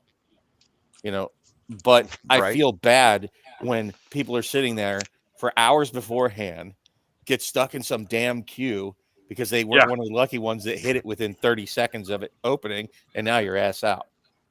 Yeah, and they're at work, horrible. They're on a train, they're doing something they didn't know, Yeah, I agree. Or working. Yeah, that's the first time. What's that, Bob? bro. Oof. Exactly. Bro. Yeah, I'm hoping, I don't know what work hoping is. I can say I don't know soon, but thanks, Mr. Soon. Trump. Yeah. I'm one of the ones that took it right in the pooper from his shenanigans. Same here. Mm-hmm. Let's not get into What- that. Nope. What we're looking at No here. politics. Yeah. What we're I'm looking gonna- at here. Yes. Go ahead, bud. I know you I gotta was keep gonna going. say, yeah, I'm gonna dip out right now. I was bullied off of the set by Bob. Just want you guys to know I am the second person bullied out by Bob tonight. Good riddance. Bob's to a bad straight luck. up G. Yeah, exactly. And you know, Had a- Frank, always a pleasure to have you. By all means, yeah. go ahead and chill your channel. Pop that link down for peeps. Ooh, let's see. Ba-do-ba-do. I know. Dan, write a note. Let's get him set up. I keep forgetting, man. No, you're But fine. I'll You're get fine. you on Naughty Bot. Damn But naughty bot. I'll see you guys soon. Had a Peace. wonderful time, big man. Oh, yeah. I enjoyed our little discourse, man. Have a great night. Yeah, you too, buddy. Always a pleasure having you, man. Bye. Take care. Bye. Later. So what we're looking at, and again, thanks again, Frank. What we're looking at here is the promos coming with this version of Festival in a Box. So these are the promos that are coming out. I'm not overly impressed with these top four. I like them. What's that? I like them. I You like like the them? art. The art's fine. I like it. Yeah, It I'm saying looks- value wise, I'm not overly impressed. But I mean, yeah, I do like for example, I'm getting one because I want that nurture. I think it's pretty cool. yeah. But value wise, I think there's one that it's hitting first time foil. I don't know. Aloro, maybe? The which one? The aesthetic? The ageless aesthetic, I think. Yeah. I dig Yeah. that art the most out of the four there. Heck yeah, he looks pretty badass. Look at him. Yeah. He's stabbing himself right in the neck. That's right. Yeah. You don't have to behead him. He's doing it for you. That's It right. shows you He's I'm such crazy. a loving. He's a loving guy. Yeah. No, I mean, I definitely this is way better than whatever what are they calling that new garbage art thing that they keep trying to do on Secret Lair at the moment? Garbage Like, art. hey, these didn't sell. No, it's Oh, the whole yeah. thing. Like, what is that called? Oh, the yearbook? No, Oh no, it's chaos something. yeah, it's like that. The Chaos Vault, is that it? yeah. God, that's terrible. And the art just royally sucks on like basically Yeah, everyone. no, I for one do like the art. I'm not dissing the art at all. The overall value though, I think the foil on the Aloro, I think that is new. I'm not familiar with that card, so He's pretty but cool. like the Isha Shroud of Dusk and Sithis is very widely available, but not in this She's art. a beast, by the way, in Commander. Sithis is crazy. But both No, I'm of them talking about are. Liesa. Yeah, You ever play Lisa. against Oh, yeah? her? Oh, Oh, she's so gross. oppressive, dude. She Yeah. puts a target on your back as soon as people see her as your commander. Her and Sithis. Sithis is like, oh, you're playing enchantments? Okay, let's get this done. Oh yeah, I've played against this decks. Ugh. But hey, it is what it is. So these are the four. Again, you're getting a $250 box. It depends on what the price will be on these, because I think they might push it up to at least $250. Okay. The last one was $200. Hold on. Right there is your value. Yeah, I'm not a big fan of this one. The styling of it, but it is cool that it's a retro border, and of course the Sliver Hive, which hasn't been printed in a while. Yeah, those two are your main source of value. And then of course the box with the future sight foil possibility. I say possibility just because Is it MB2? it is. Yeah. It That's is. what's going to happen. And I said this. Where did I say this? I said, "Oh, where was I when I? Oh, I was thinking I was on Martitious Magic when I said how quickly people have basically forgotten about these future sites and white borders. Like the hype is gone. Yeah, Yeah, look at the values. Compared to when the last MB2 came out to this one, many of the cards have lost a ton of their value in the set Oh yeah. itself.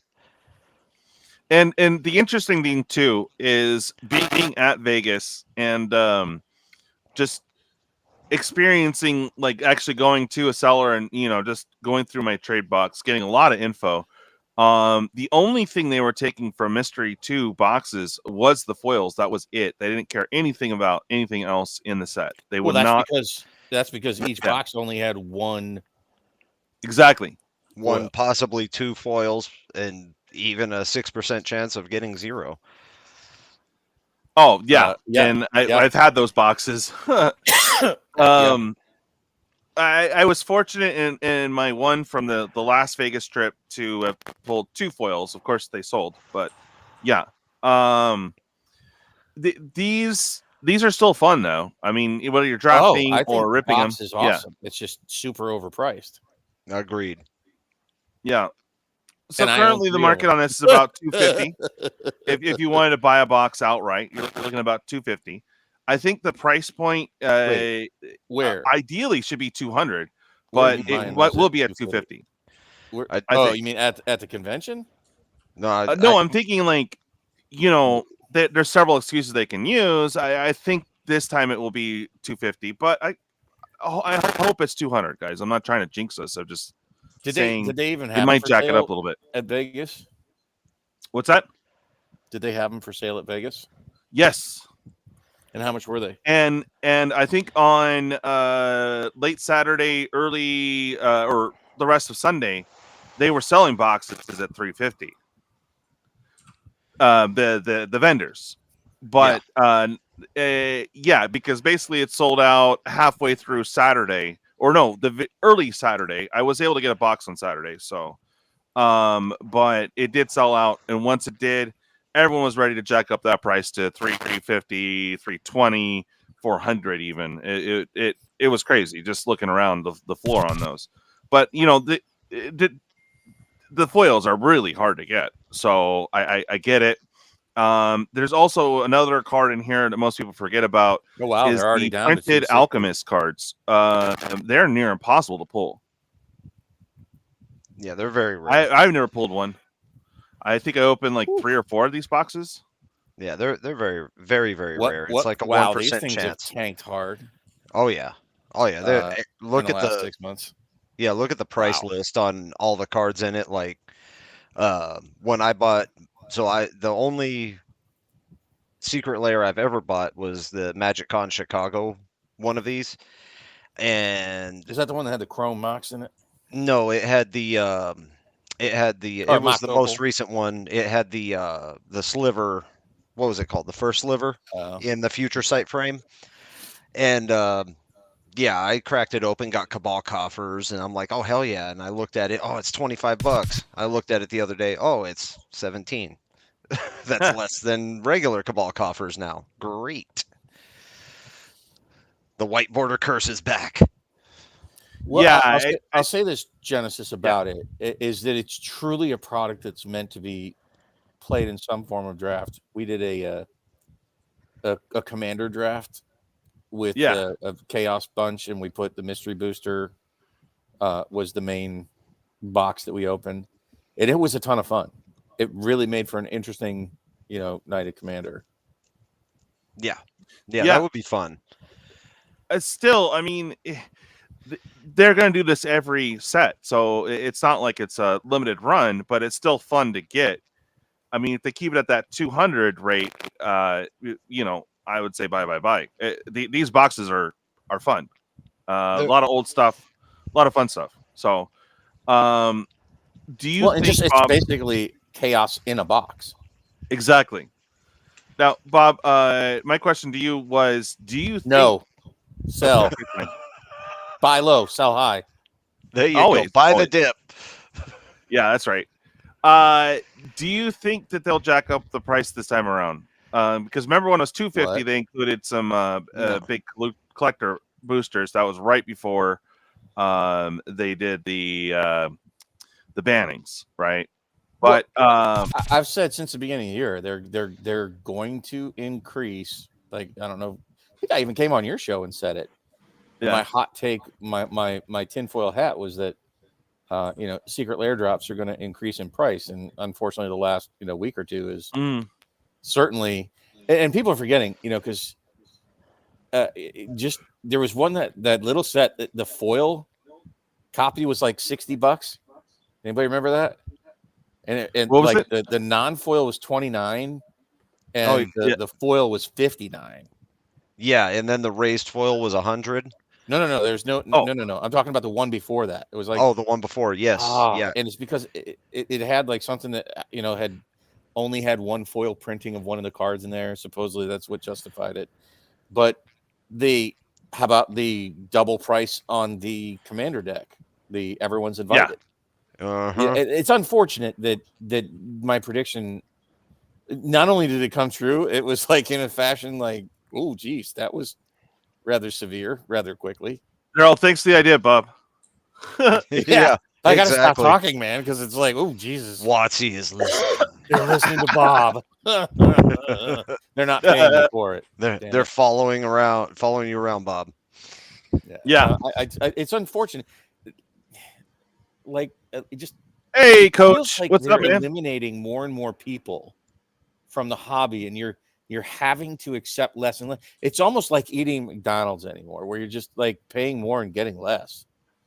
And Yeah. you're like, damn Yep. it. So if they do, okay. So do you think that I have a sneaking suspicion, Bob, that they're going to creep up to 250. It's possible. I would say that's a fair. I wouldn't take that. I wouldn't take that bet. Like if you said, "I'll bet you it's more expensive," I would say, "I'm not taking that bet." Or I bet you they keep it the same. I'm also not taking that bet. It's it's an era where there's certainly, like, think of it this way: how many people here remember draft booster boxes being $100? Yeah. Standard. I still hate have to tell heavy you, but, price like, memory there. Yeah. all the way back from the first time I bought a booster box, it was around $100.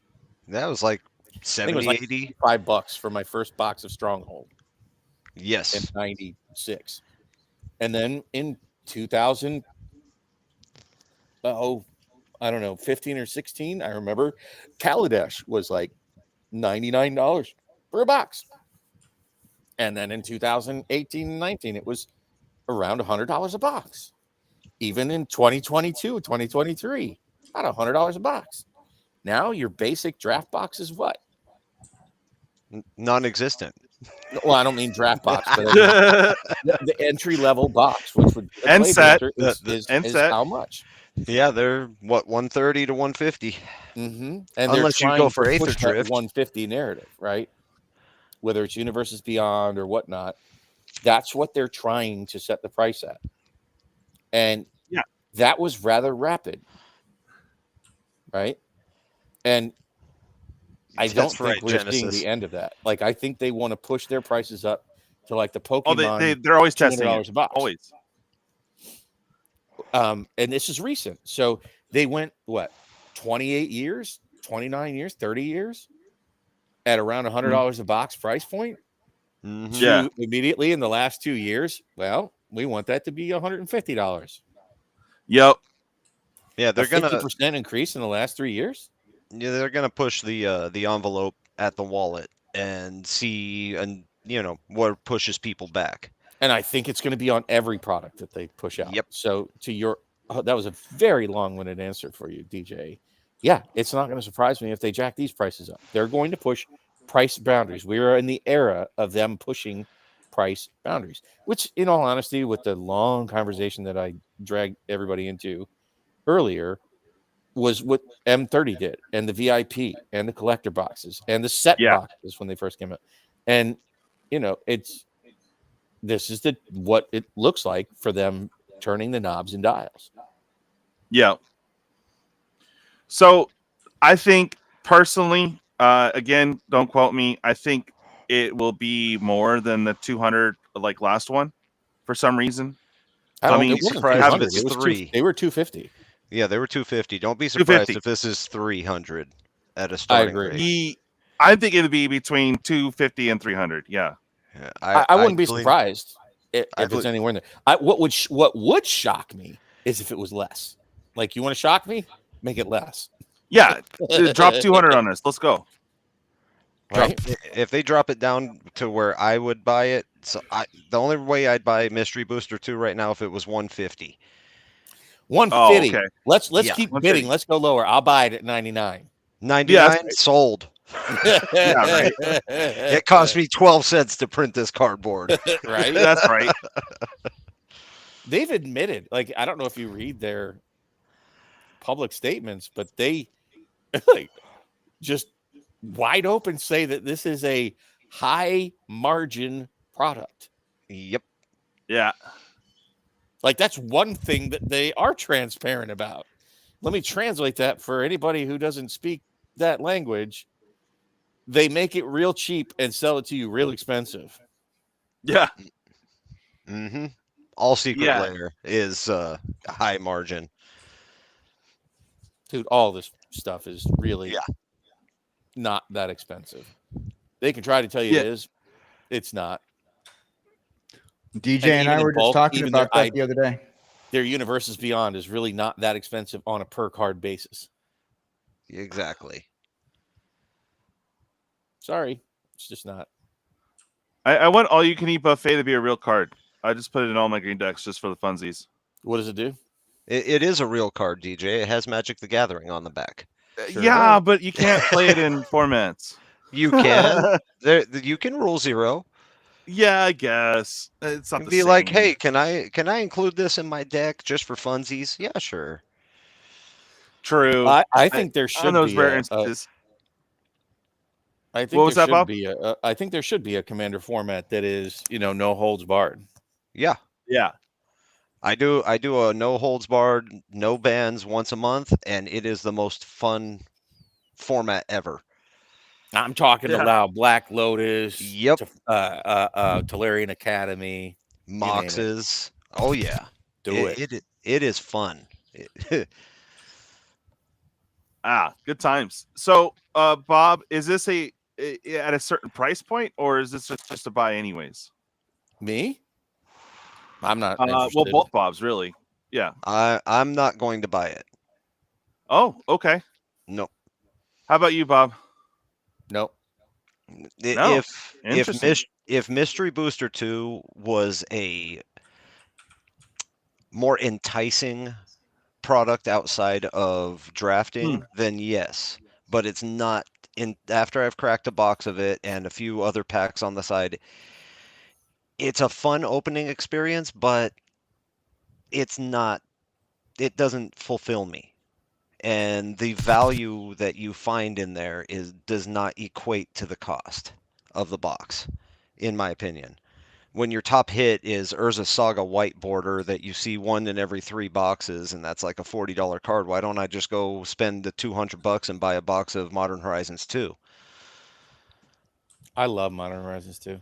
Yeah, same. My reasons are different. Look, I'm soaking serious scratch on Final Fantasy, and I even already pre-ordered Spider-Man, so tapping out on that for the year. But I'm going to argue with you, Coach. Not everything is more expensive nowadays. My advice is as free as it's ever been. That's right. Can always go to the Bob for advice. And you can always watch my content for free. And So, subscribe for free. Doesn't cost you a penny. absolutely. So not everything's more expensive. I'm still cheap. But yeah, this isn't that appealing in the era that it's in, which was, I brought this up before. I'm going to bring it up again now, and I'll bring it up again later. And I think we're going to see it bear out, is that you just can't have the super hype Tarkir, the super hype Final Fantasy, the super hype Spider-Man, and expect there to be breathing room for other products. There's a finite pool even for me. Not that I don't support the product. I think Mystery Booster 2 is a great product. And I like even, that Ugin. I don't know about Sliver Hive. play a sliver deck. I just it not a fun play experience for me for slivers. I do like these, and if these are super cheap and I can get the whole set for like $5, yeah, I'll pick a set of that up. Yeah, exactly. But it'll be, I guarantee it'll be singles. Yeah, that's what I'm looking at, is picking up a set, the Secret Lair set itself, separate from the booster box, and just buy them as singles, or buy, the sealed Secret Lair or whatever. So, and it'll be, 10, 20, maybe $50. Yeah, So, I mean, I don't know. Like it, I don't know. Again, my attention is all Final Fantasy all the time. It has been, even though I'm opening a box of Tarkir this Saturday ooh, for my Commander Raids deck. But it's just they've suffocated. Like I have to tap out at some point. yeah, exactly.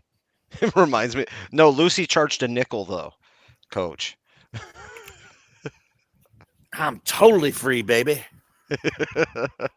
But it's. I think we're going to see more of this. Whether it's a dope Secret Lair, other than like this isn't a true Secret Lair in my opinion.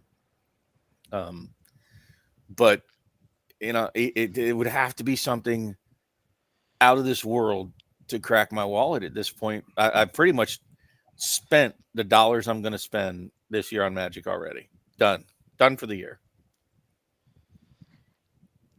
I'm not yet, because I'm an Avatar fan, so I need the Avatar: The Last Airbender set, mostly for Uncle Iroh. Yeah, I'm pretty much out on that. I'm not, like, I've watched a bunch of the cartoons. I even like the M. Night Shyamalan movie, but I liked it better than the newest one. I didn't like that. Oh, one heck at yeah, all. I did not like Korra.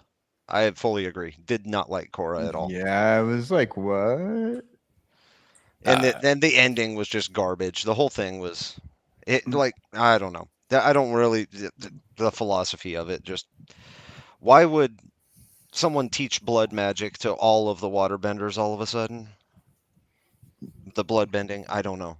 I don't get it. None of that movie made sense whatsoever. None of that show, and all of a sudden every earthbender or can show. metal bend. Yeah, the Netflix thing. Yeah, that's what I meant. It didn't make any sense. I couldn't get through it. I couldn't watch it. It wasn't the cartoon I grew up watching on Nickelodeon. Yeah, exactly. But I'm just saying that even with that, like, it's not like I don't know it at all.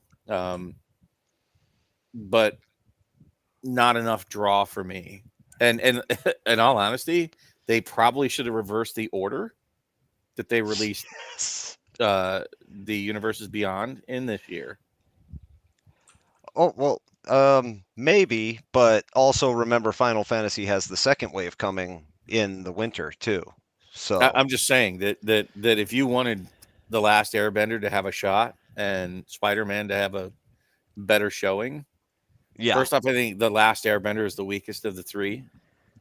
And people like I'm pretty much tapped out. I spent like, oh God.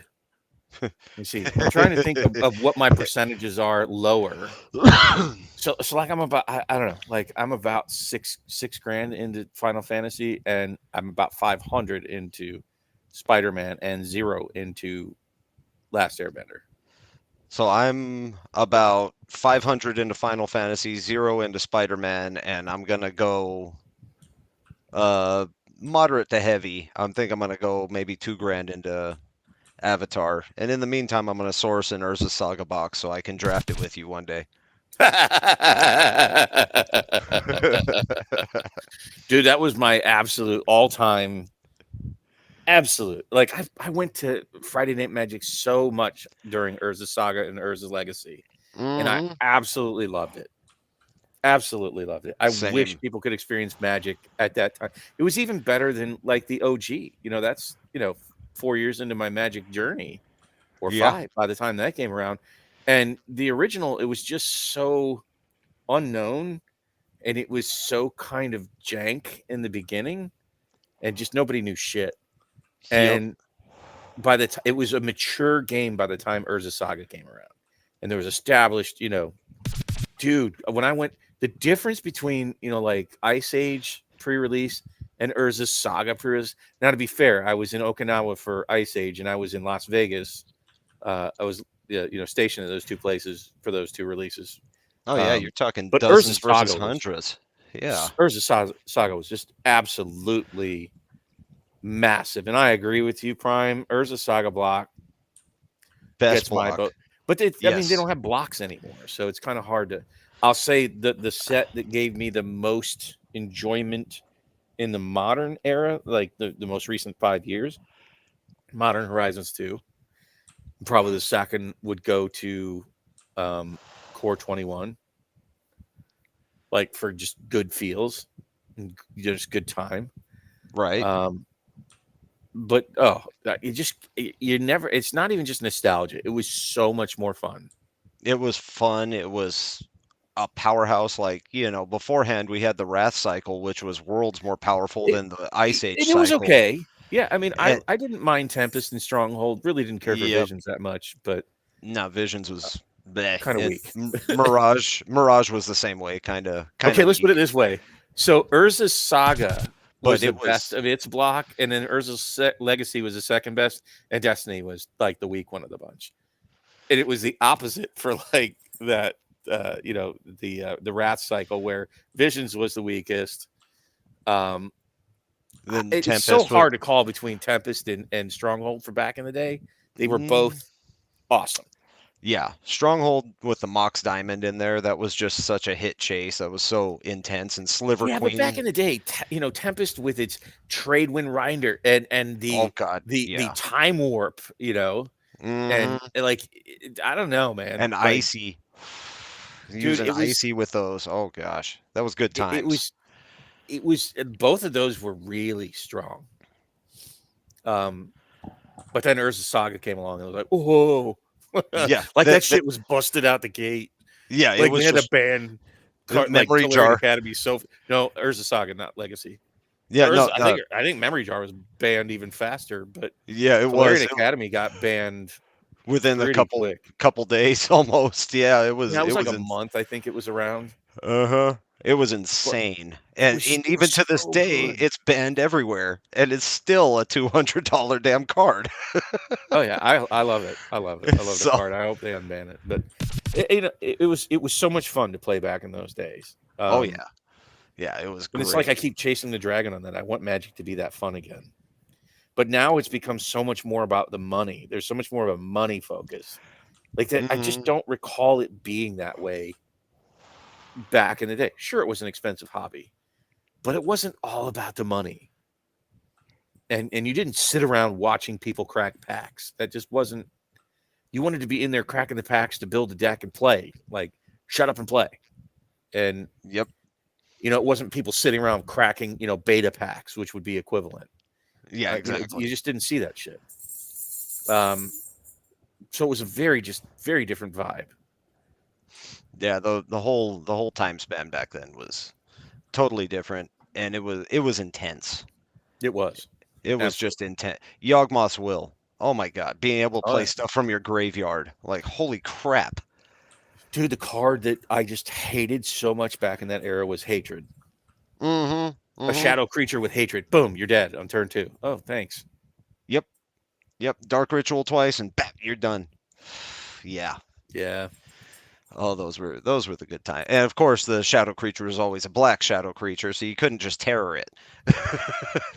Oh no, I saw white ones that they played it with. Yep. Like I saw it was but it was shadow creatures. That was the big thing that people did. Yep.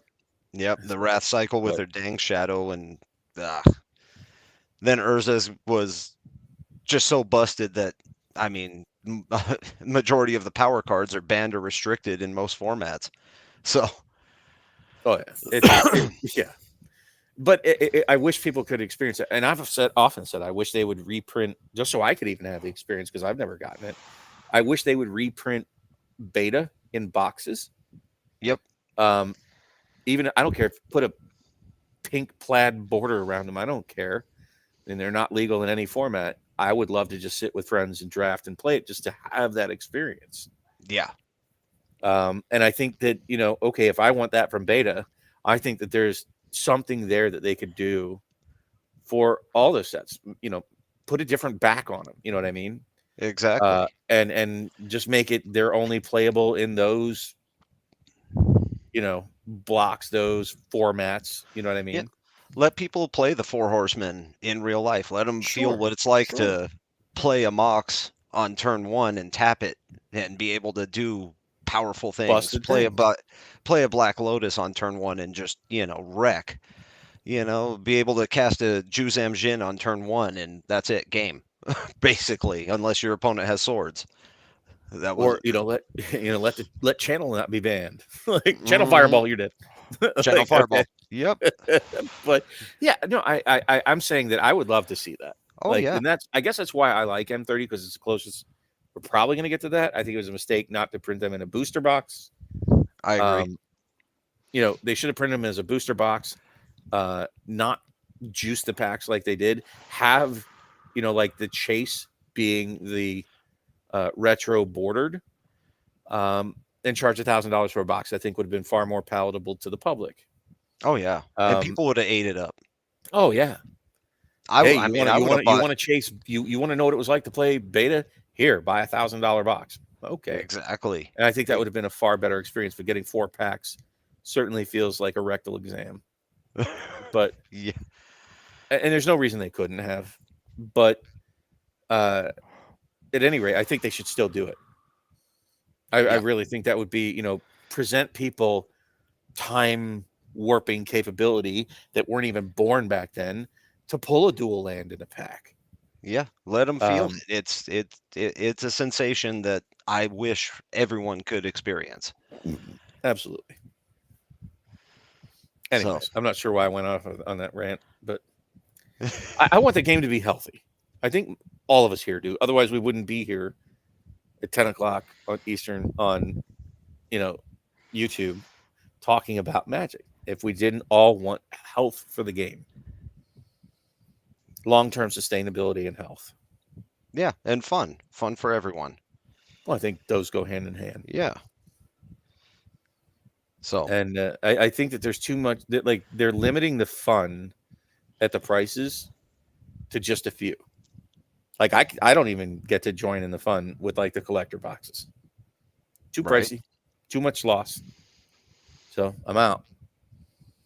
And I think that's a travesty that people can't enjoy the product for a game that they love because they've limited it to some weird audience. Yeah. I think that's a very important idea as well, that if you can't play the game, you can't have fun. And down to the very basics of Magic the Gathering, it is a game. If you're not able to have fun playing a game because a product is outpriced, I'm gonna be honest, as a person who loved trading cards back in the day, especially with the old Yu-Gi-Oh and Pokemon stuff, I don't even see myself going, you know what? For those prices, I don't even think I'd even buy a pack. Yeah. Well, and I'll be honest. Let's turn this for a little more positive swing here. I am very hyped about Final Fantasy, and I am very hyped about Spider-Man, though the prices are diminishing that a bit. Exactly. Yeah. Well, guys, I'd love to talk more with you guys, but let's go ahead and wrap up. Dan, you got anything to plug? Let's see. No, not really. Just Monday, I'm going to be playing Minecraft on the SMP with Jesse and a few of the other people. We got a few new people on our Minecraft server, so gonna have a lot of fun. Nice.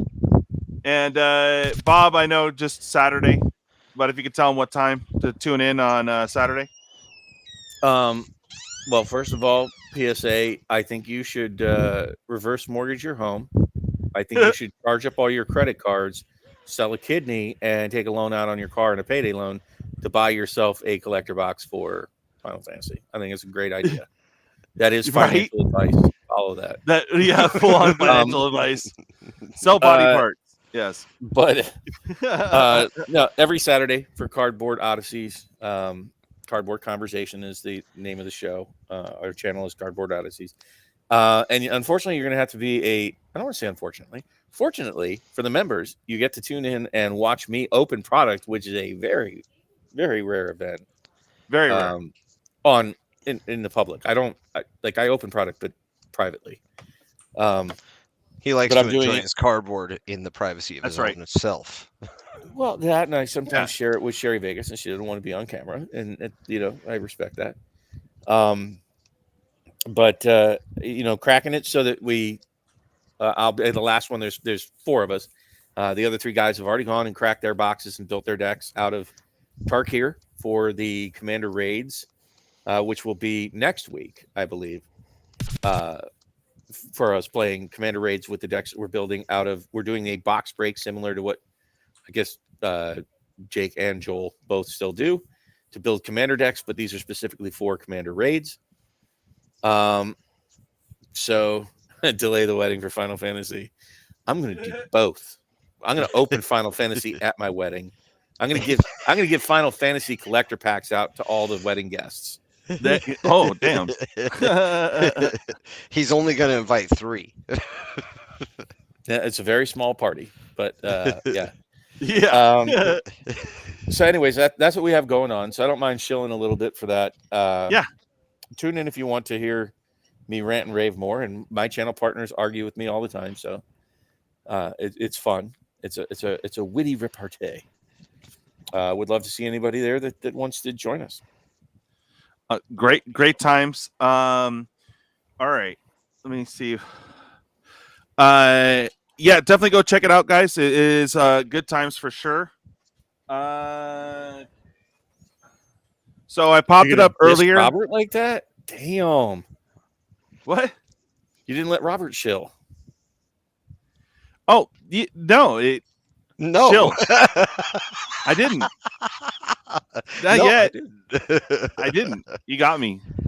Shill something, Robert. Find your passion in Magic and enjoy it. Good call. I like that shill. Who doesn't like to rub one out to Chandra? Exactly. I put my sacred nectar there all the time. Oh yeah, you missed the sacred nectar the other day, man. Every sacred nectar was messed up. It was hilarious. It was all sticky. It was gross. Yeah. Oh, or water damage. Are those really the prices? Because I'm telling you, the going rate that I'm seeing everywhere is higher. Uh-huh. Yes. No. Okay. So tomorrow is the absolute last day. Well, today is really. But tomorrow we'll get the numbers. So Bob, hopefully we'll have good news for you. But if you guys don't want to wait for the flash sale, the collectors and the gift bundles are going to be very difficult to get. And they will not have the collector EDH set. Again, I get my numbers tomorrow. If anyone wants any, we're looking at a day hold to find out. And then we find out, and hopefully he'll get his allocations. So tomorrow is the day that he gets his allocations, and that will be it. So if anybody doesn't want to wait, and it's good to diversify on this set for sure. I think Bob would agree with me on that. That if you are hard up, make sure you buy from multiple sellers. So if you guys are interested, hit me up. Let me know. This is my non-WPN store friend, Speed Robo. So these are the prices there. So if you guys are interested, holler. Let me know. Today is the last day to place the order. Just a few So things. I hope that it's what's that? Just a few things. I don't know if anybody. Oh no, don't go back to the picture. Okay. Is anybody else finding difficulty with like the angles on that sword from the what is that? The hilt guard? Like I'm trying to Yeah, it determine is what weird. the hell the angle is of the blade. Feels like it should be headed straight out towards us, but the blade looks kind of droopy and not straight, like he's pouring water out of it instead of a blade. Yeah, Well, right. That's Sephiroth. He's got like a 20-foot sword or some crap. So Right, but it looks the angle's wrong. Yeah, it Like does. you're seeing the face of the hilt guard, but the sword's pointed down. oh right, yeah, I see Something- that. Did AI do that? Also, Prime, you don't buy me flowers anymore. Don't tell me what to do. Look, I do what I want. That's right. Yeah, no, it's very reasonable, guys. The collector's already past 600, so we find out tomorrow. And if it doesn't work out, it'll just go right back to you. I'm just gonna say, man, I who was it? I think was it Frank that was saying his sources said 4 boxes. I'm hearing less at some stores, like 2. Yeah, for My non-WPN stores. my WPN is getting 1 case, so 6 boxes, and they're all spoken for. yeah. I'm curious what Exactly. Rudy's sale is going to be. That would be a great bet. What is Rudy's prices going to be? On the collector boxes. I already have a guess. I think he's going to do $50 off of TCG. It's going to be $50 off of market. That's what's going to be. And I bet and lower if you get multiple cases, but I don't think he will even be able to do that. He'll do his on a Friday, right? After release, and it'll be $700+. So I'm betting he's going to be. Do we have any guesses? Like, I think it's just a fun guess. Let's 500. 500 shipped. Yep. You're out of your mind. Nope. You think it'll be 500? Yeah. Oh, hell no. Okay. I don't think so, but yeah. I've seen some of the distributor pricing, so I don't think that's no. Rudy just almost absolutely follows a pretty standard model where he'll either take 10% off or $50 off. Like if 10% is more than $50, then he'll only take $50 off. He's done it with Pokemon many times. So I'm going to bet that we're going to follow that model. But the better question would be, what will be the TCG market price the week of release? Yeah, that's going to be very interesting because a lot of you are a lot of LGSs, multiple distributors. Even I think Rudy is going to cap it at maybe a box or maybe an inner case at most, but I really doubt it. I think he said something like he's going to pair it with some garbage. Yeah. What do you mean? Arthurian like Dominaria United. What's that? Jumpstart. No, that's actually not too bad. If you can get 1 Shelly, you pay the box. But yeah. No. I'm talking about the Jumpstart. Yeah, you can get Shelly in the Jumpstart. No, you can't. Yeah, you can. No, you can't. Yeah, I've seen it over on Twids. He's pulled like 3 on Dominaria United Jumpstart. Yeah. What?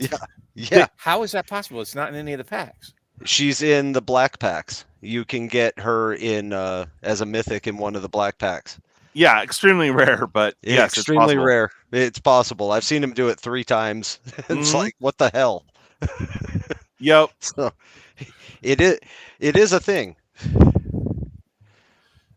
Thank you, Genesis Nightmare. Please smash the like, everyone, and of course subscribe. That's how we thrive here on the channel for sure. Anyways, yeah. So, anybody else going to toss out a guess? So I'm going to guess that the collector boxes are going to get up around the 720 to 750 threshold. Easy. I wouldn't say easy. I'm going to say 720 is where you're going to get some real pushback. I think 750 is going to be a max for release.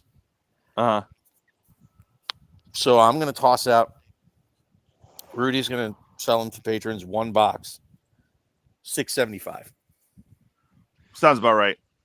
Prime, they did say the MSRP, but for the collector packs, they did it separately at $37.99 a pack. Right. Which would bring the MSRP. We already did the math. It was like around $459, I think. Yeah. Nowhere near that.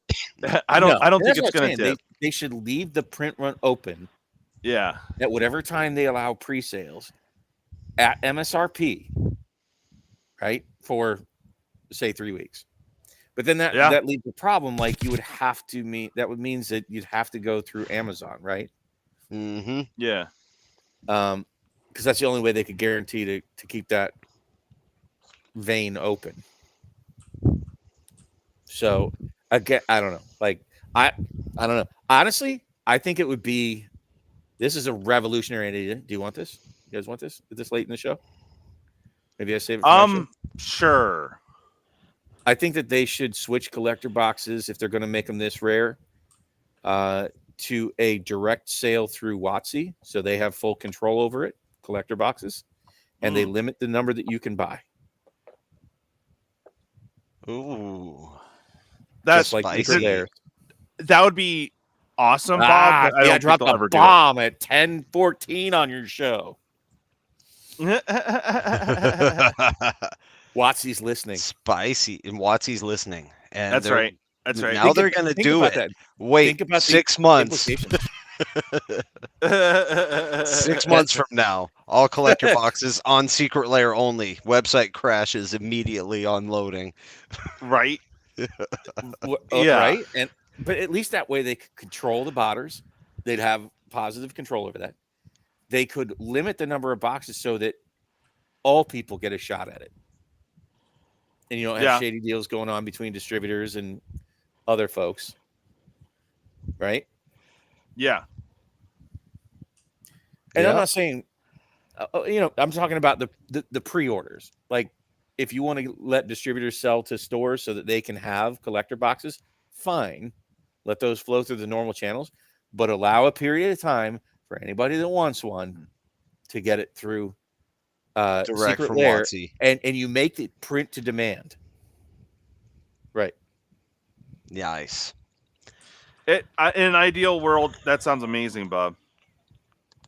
I don't think it's an ideal world. I think it's probably the best way to control what is a bad situation that's getting worse. Yeah, I agree. But I have no other solution for what their problem is with collector boxes. What we should do, Bob, I needed to talk to you about something, and I know you don't have much time left, Bob. No, I'm actually off not tomorrow. Magic related. I took my first day off this year tomorrow. Oh, beautiful, because I really do want to talk to you about something. It's for Sherry's birthday, so everybody say happy birthday, Sherry. Oh, happy birthday, Sherry! Happy birthday, Sherry! I had the volume off, but anyways, they all said happy birthday. Yes. She says thank you. All 2.5 of us. I'm only half.